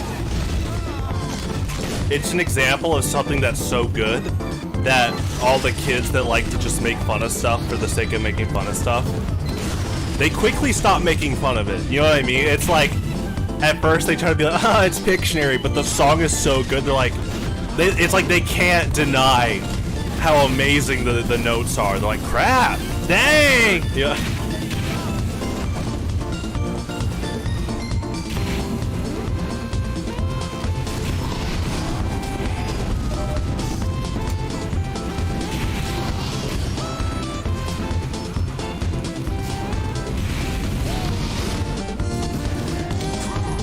Now here's a chicken or the egg scenario. Did David Wise write this as the track first or the end credits? Because it plays for both. Maybe the track was so good that Rare devs were like, we'll use it for the end credits. Because it's the perfect end credits music as well. I could just ask him. So I don't like to, talk about myself here. But in this situation, so I found out over a year ago, I guess David Wise follows me on Twitter. I should just ask him. I was like, this is a chicken or the egg scenario. Was this end credits first or track music? Yeah. I'll just do it tonight. I'm gonna tag him tonight.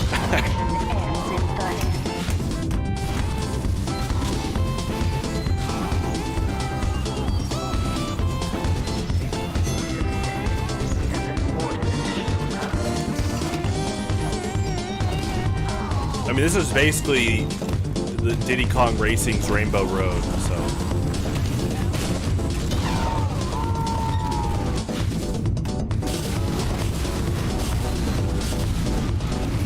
Oh, dang.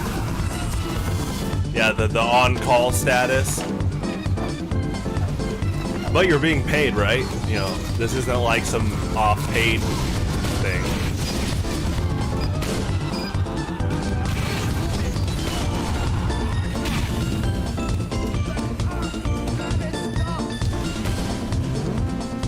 Okay, nice.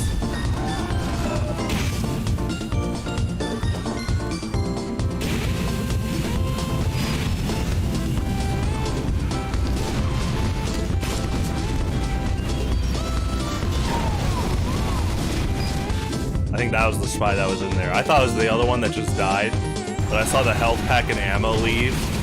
You did a good job evading the flames. Dude, 2.5?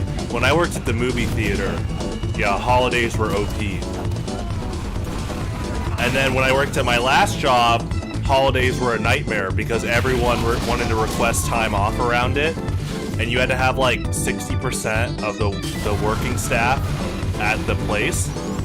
And so part-time off was insane at my last job. But at the movie theater, I didn't mind working like Christmas Day because we would open our presents in the morning. And so if I had to work Christmas Day, it's just like, oh, a ton more pay,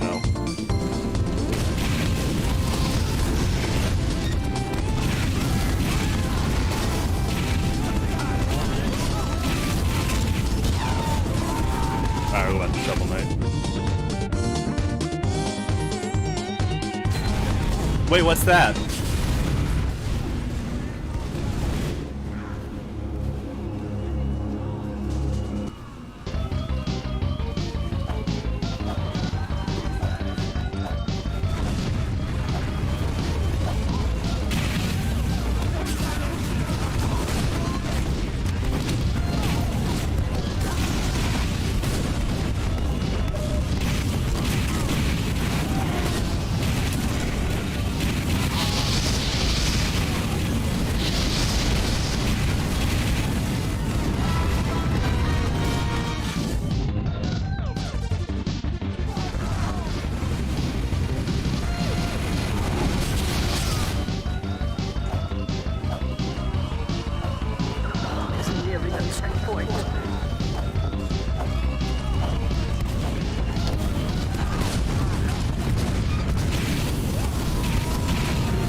definitely not a Sixes player.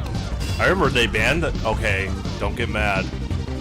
There was quite a while where Sixes banned the power jack. They got so mad that Pyro was given a buff mobility weapon. They're like, nope, ban it. And finally, it like got unbanned recently. It was. I know it's bad. It's bad. Remember, Sixes is artificially altered a lot. Have you seen the ban list? They do not want Heavy or Pyro moving fast because they're so mad when they lose to those classes, like a lot of the Sixes elitists. It's really sad. TF2 is all about outplaying your opponent. Yeah. Scout versus Heavy. If I'm Scout and I can strafe around the Heavy, like, you know, that's big. That's a big part of the game design. That's why I've talked to you about how cool Highlander Scout is. All your counters are being played, and if you can still outplay them, that's nuts.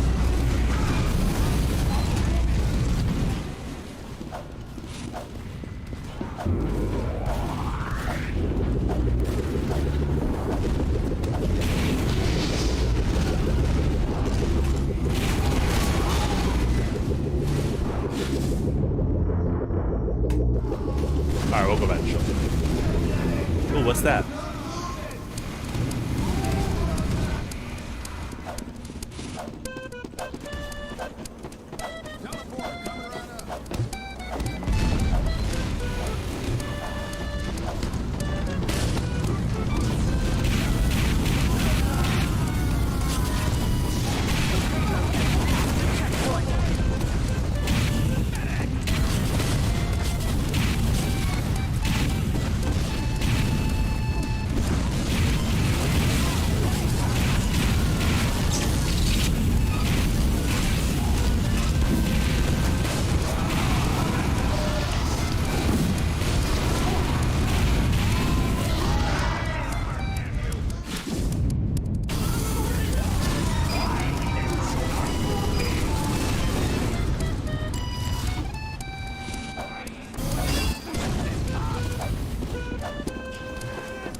Okay, so the Pictionary OST is really good.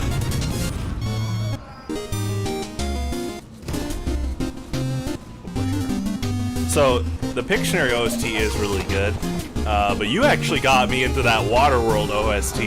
I listened to a bit more of it. Yeah, I mean, I expected Tim Follins just to go ham as usual, but pretty good. And it's Waterworld, like it's a movie tie-in game on the Super Nintendo. I'm like, you know, we're gonna pay you to compose for this movie tie-in game. And Tim Follins is like going 200%. I wish that guy got hired for more games. Alright, here it is. The Yoshi DK game. And we get Grant Kirkhope, or we get David Wise, Koji Kondo, a little bit of Grant Kirkhope, and then Tim Follins. I would raise the funds.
Animal Crossing. You know what's interesting is how fast a lot of the players felt burnout. I know because of COVID, people played way more than they expected. But it is interesting. I don't, you know, that's an argument. There are people argue, did Nintendo drop the ball with not releasing Animal Crossing content faster? Or obviously the more sane argument is that no one expected COVID really, and so Nintendo just didn't have extra content ready.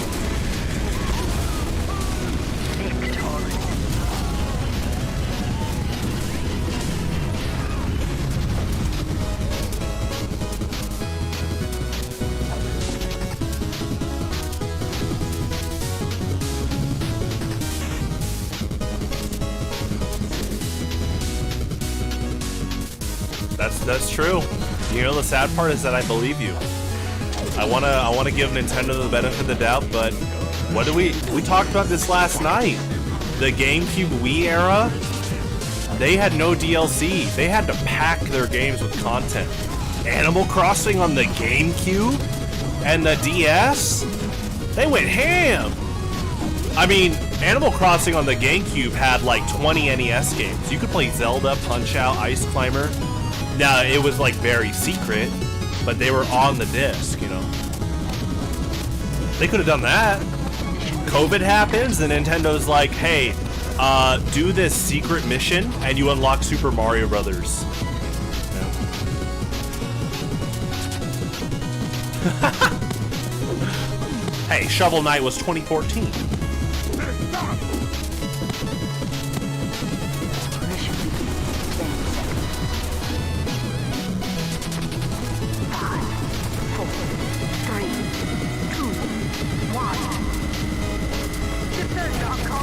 Maybe when they said the Mayan calendar predicted the end of the world, it was gaming.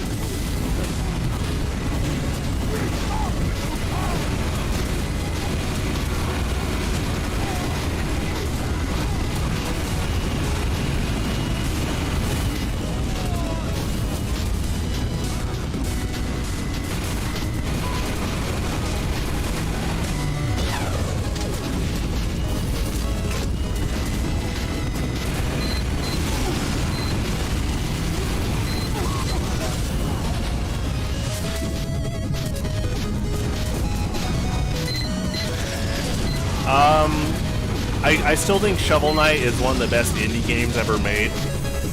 I mean, they jam-packed. That was a passion project. And that game was only like, what, 15, 20 bucks? Plus the 3 DLC campaigns for free. And then the multiplayer mode.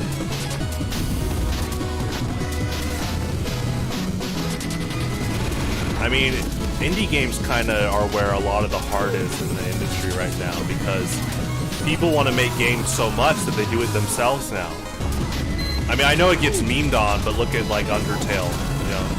That was basically like, hey, they're not making Earthbound games anymore, I'm gonna make my own, you know.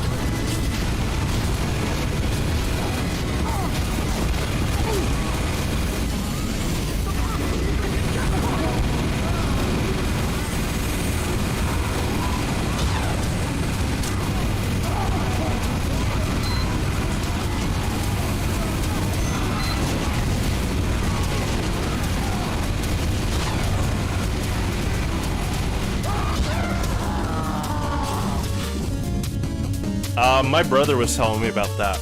They're not into turn-based RPGs, but they said that this has got them to play a turn-based RPG.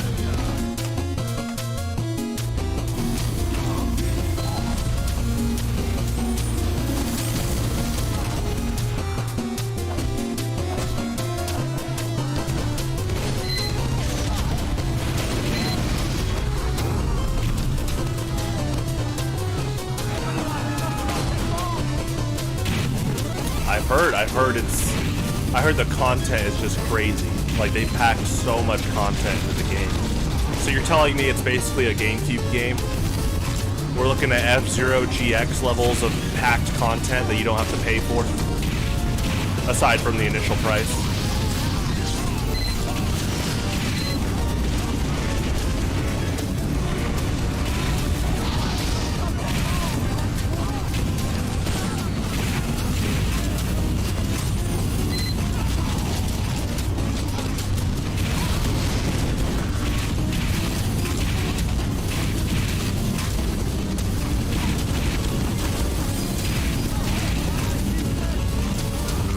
mean, that's when, you know, we're starting to see a bigger divide of games that are made as art and games that are made for profit.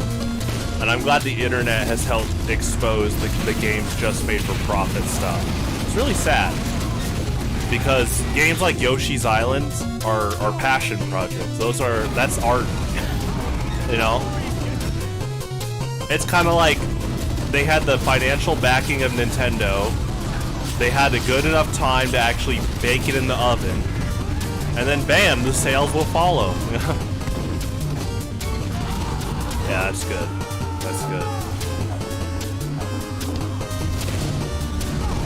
Meanwhile, Pokemon has like 10% of their game done, but they'll make a ton of money anyway. Really sad. I wish, as much of a Pokemon fan I am, not of like the last two versions, I wish there was a competitor. I wish like Digimon was so threatening that Pokemon would have to up their game.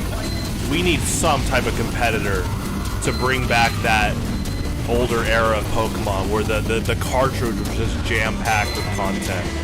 You remember playing Pokemon Leaf Green and Fire Red? Already an amazing remake. You beat the Elite Four, and then they're like, hey, do you remember the Orange Islands in the anime? Yeah, we're basically doing the equivalent of that for the game. And then now there's 7 islands that have a bunch of like Johto Pokemon. They didn't need to do that. But they did, and it was awesome.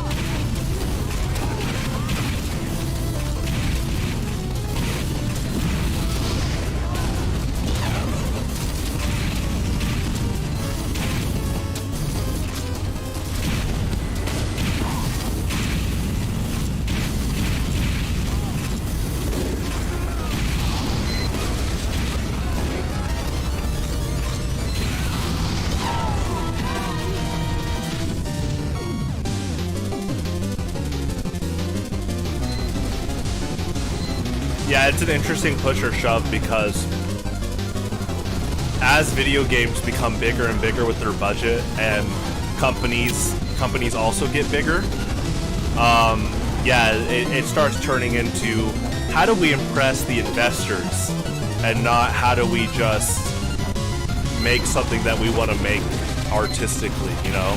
Because some of those investors are not there for, oh wow, the music's really good, or wow, that visually looks amazing. It's gonna be like, okay, will those visuals actually make profit? Uh-oh. I mean, it's like Hollywood. There's a lot of those Academy Award winning movies, you actually look at them, and a lot of them can be artistic passion projects, but then there can be corporate controlled movies where the script isn't written as well, and it starts going down this bad rabbit hole. Like, look at Star Wars. Star Wars was made because George Lucas did not want Hollywood to control his creative freedom. And so he got his own funding, and then Star Wars became one of the biggest franchises of all time. He took that risk. Uh-oh. Yeah, I mean, I learned more recently. I mean, I was kind of using common sense, but I was just learning more about why Jeff Kaplan left Blizzard. Obviously all the Blizzard stuff, but also is just like you just said. It's really sad. You know, if I had any creative control at Blizzard, you already know this, I would have pitched for like a Soldier 76 solo game. Take like really good campaigns like Halo 1 or 2, and now make it about like Soldier 76. And now he has to go perform like espionage towards like evil groups that on face value want to look good to the public, but they're actually filled with evil people. I think Soldier 76 has the potential for like a really good solo game.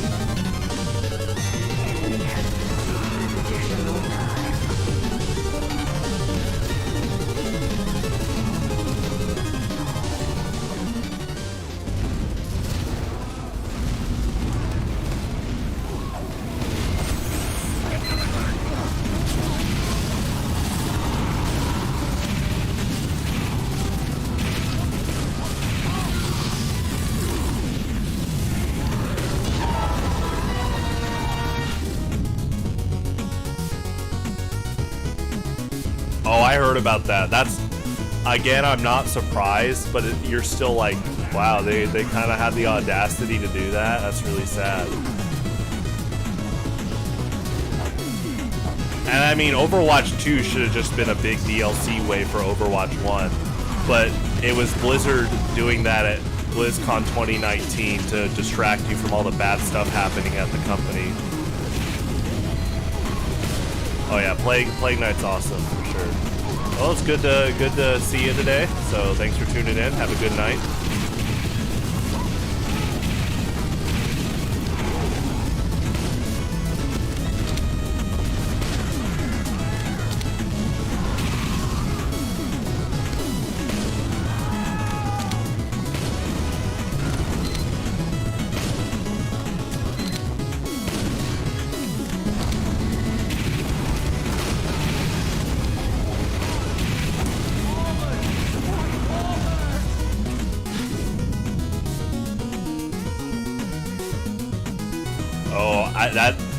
Okay, that's actually the stuff Soldier 76 hates.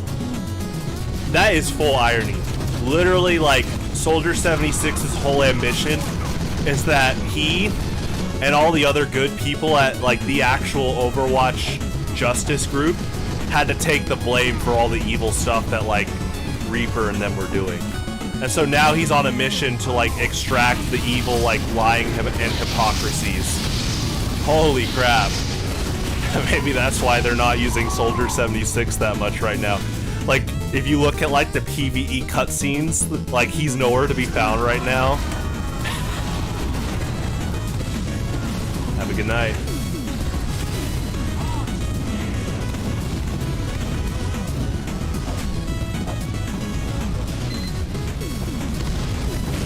I mean, if you remember, Soldier 76 was actually a character from an older Blizzard game that never got greenlit.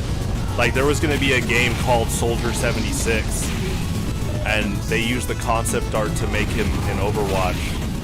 So he already was being made as, like, a main character, like, protagonist, so.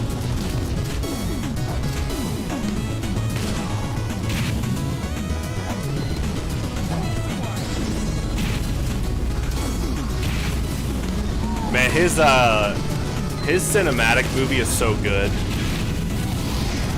You know, where the little girl was like, "I still think you're a hero."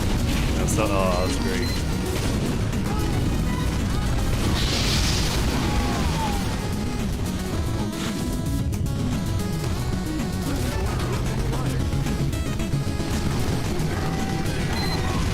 And I've talked about this before, and I'm glad other people have said it too recently, is that, you know, Reaper tries to be intimidating, but, like, Soldier 76 is intimidating. You know, like, the whole actions speak louder than words thing. Reaper's got a cool design, but, you know, people have just pointed out how Reaper tries so hard to look scary and intimidating.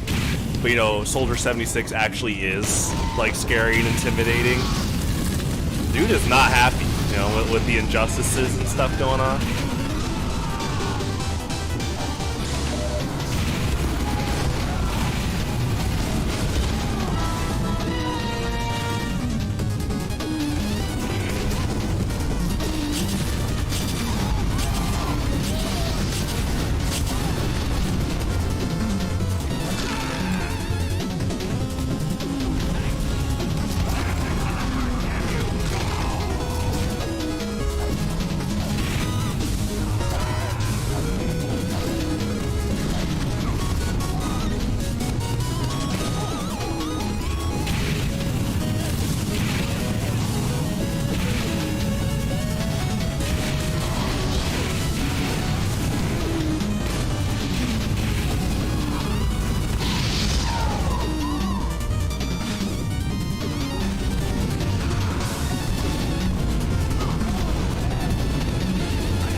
love the jazz chorus. Da, da, da, da. Da, da, da. Jake Cochran with Ham. Whole soundtrack. 5, 4, 3, 2, 1.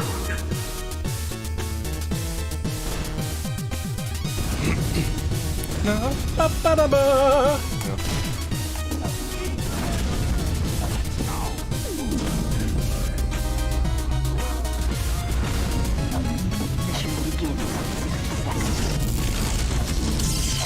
Alright, let's see if the engineer picks it up. Where is it?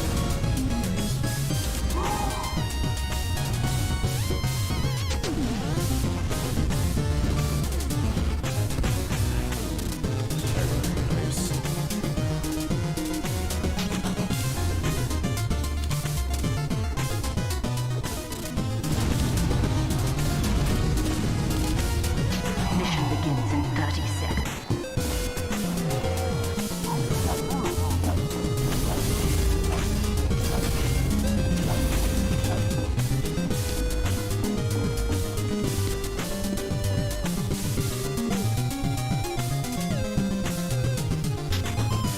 Mission begins in 10 seconds. 5, 4, 3, 2, 1. Defend our cause.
nice. Yeah, cats are cool.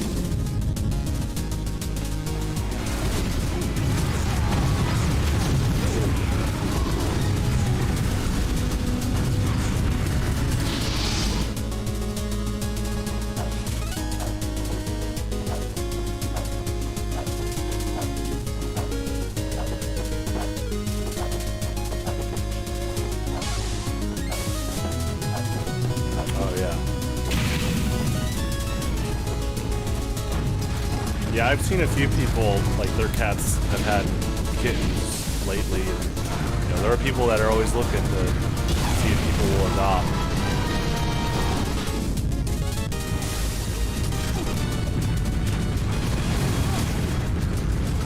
Like the pet shelters.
Demo night exploit with the supply closet.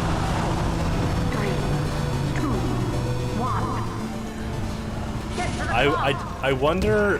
It kind of feels like it's on the threshold of if Valve will ever patch it out or not, because the Valve devs would be like, "Oh, that's pretty funny." Like Spy Crab, they never patched it out, but I don't mind it. I wonder how many people get annoyed by it. It's pretty funny.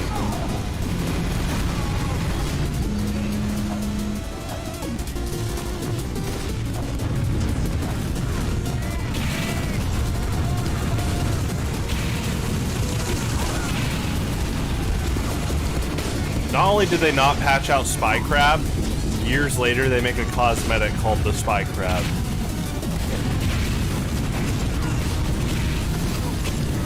It's like a little plush spy crab with like a cigarette.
Nice.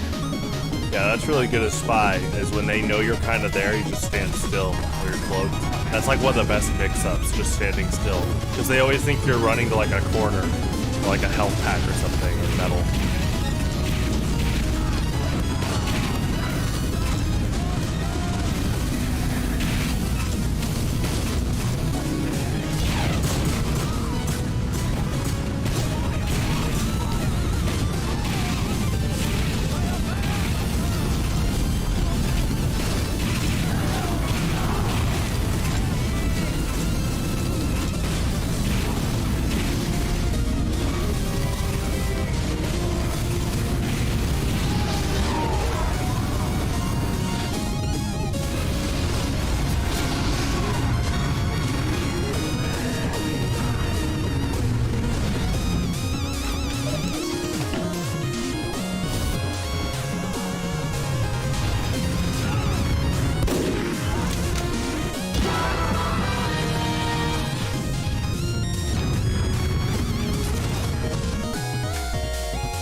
One of our, friends, Brent Lasagna, he made a good point a while back. The show Drake and Josh, there's a few things that we've been talking about, some of the things that basically made it through the filter. And one of them was just like how casually Megan called her brother's boobs as an insult. It's not like super bad. I think Brent was just saying, like, did they really mean how bad it was? Like, people actually have said that in the past as like a not super inappropriate insult, but the more you delve on it, you're like, wait, did some of the writers try to bypass the filter?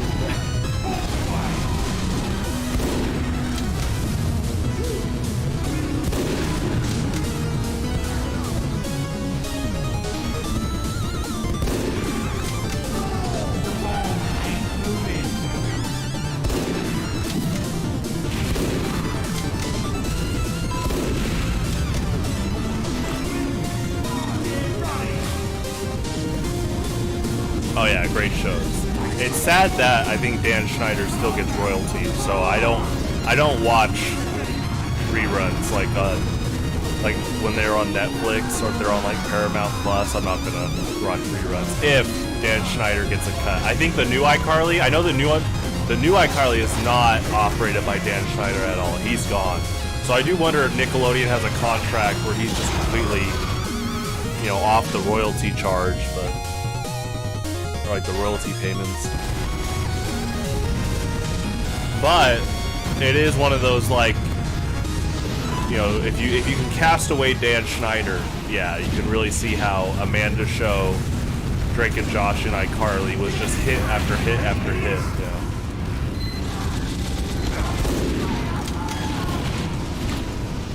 Bring in the dancing lobsters. Yeah. Game Sphere.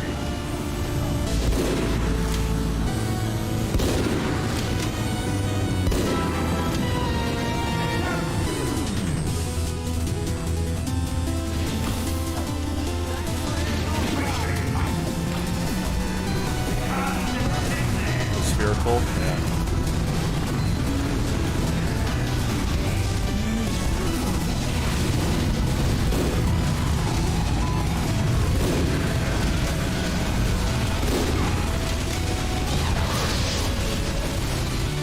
I always loved how hypocritical Helen was, where she gave Josh a hard time, but if Drake did the same thing, she was like a big fan of him and was always like, you know, stroking his ego and stuff.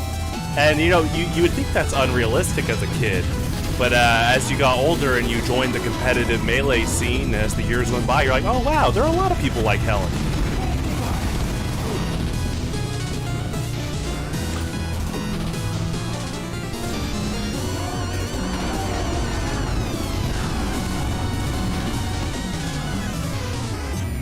You can't do it right. Uh-oh. Oh, wait, that's another thing, too. Now you have to check if Drake Bell gets royalties. I don't want to support Drake Bell. Yikes. She is. I don't know, have you watched Community? I just finished Community over a year ago. And it was really good. And she's in it. She does a really good job in that show.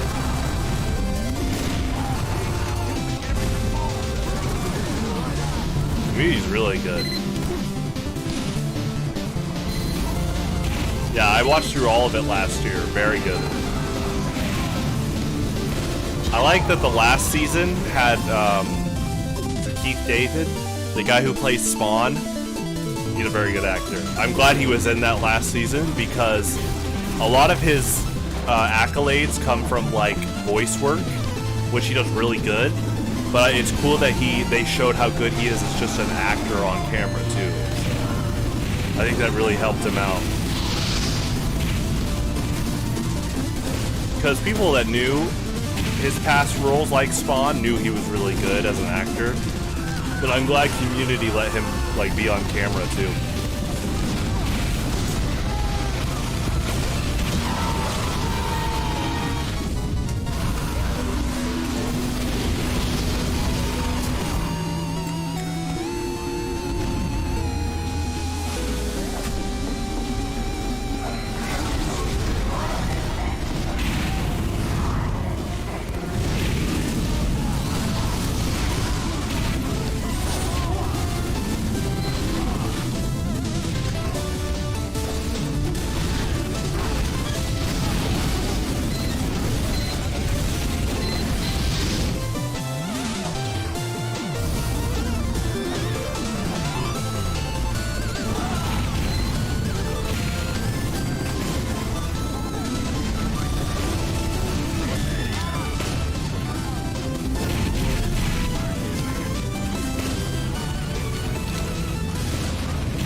Hey, Mario! Hey!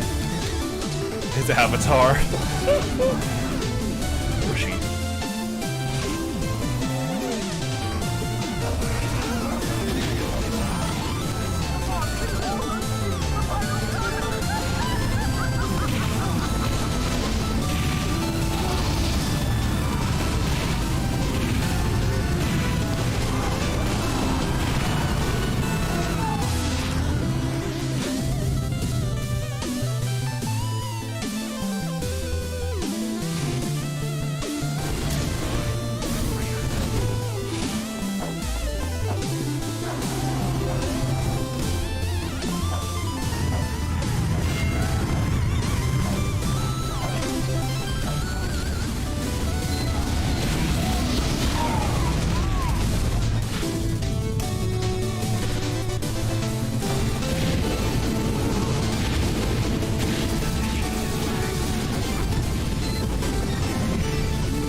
Ends in 10 seconds. 5, 4, 3, 2, 1. Overtime.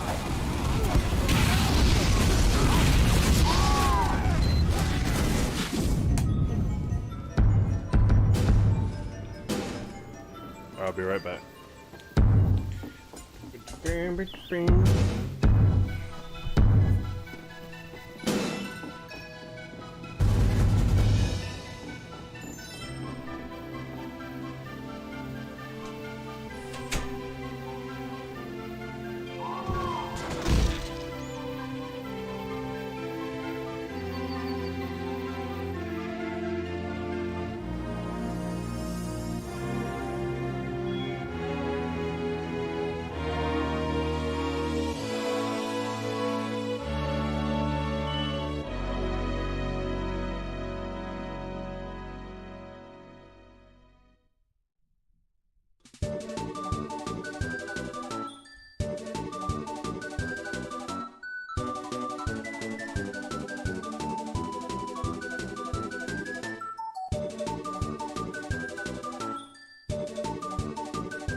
Prepare to compete in 30 seconds.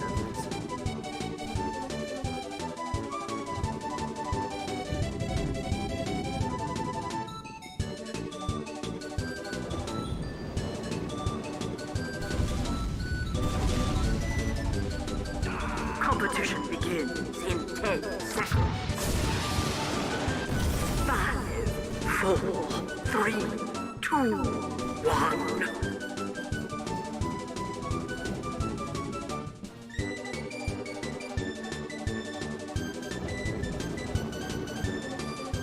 Mission begins in 60 seconds.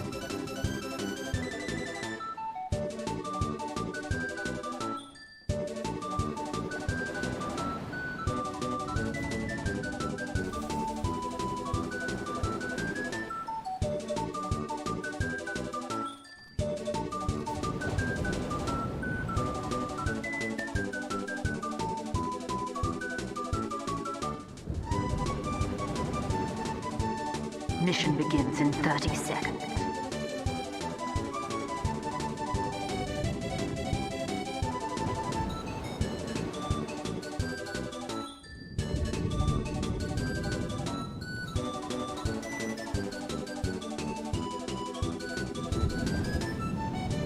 Mission begins in 10 seconds. 5, 4, 3, 2, 1.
seconds.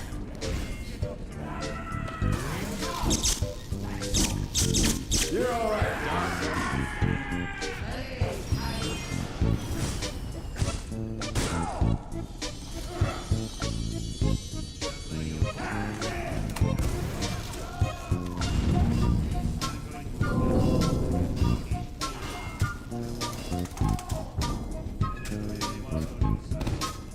Mission begins in 30 seconds.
this map.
That's smart. That's real smart.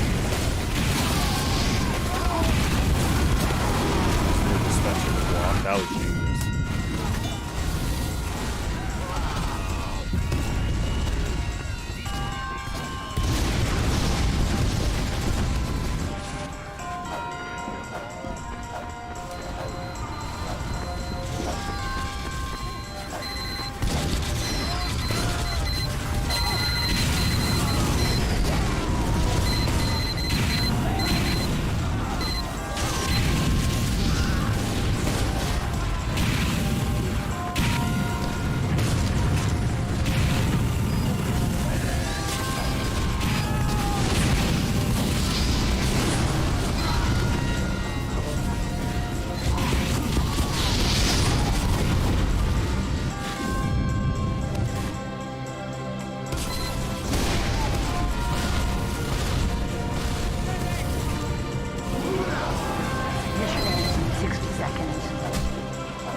Mission begins in 10 seconds. 5, 4, 3, 2, 1. To the car!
pad a bit. Trying to do that flick shot. I can't remember the last time that happened. It's not off pad, but it happened for a flick shot.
Alright, everyone. Thanks for tuning in. It was a great night tonight. I will see you tomorrow at 6 p.m. Central Standard Time for Street Fighter 6. Until then, stay safe out there.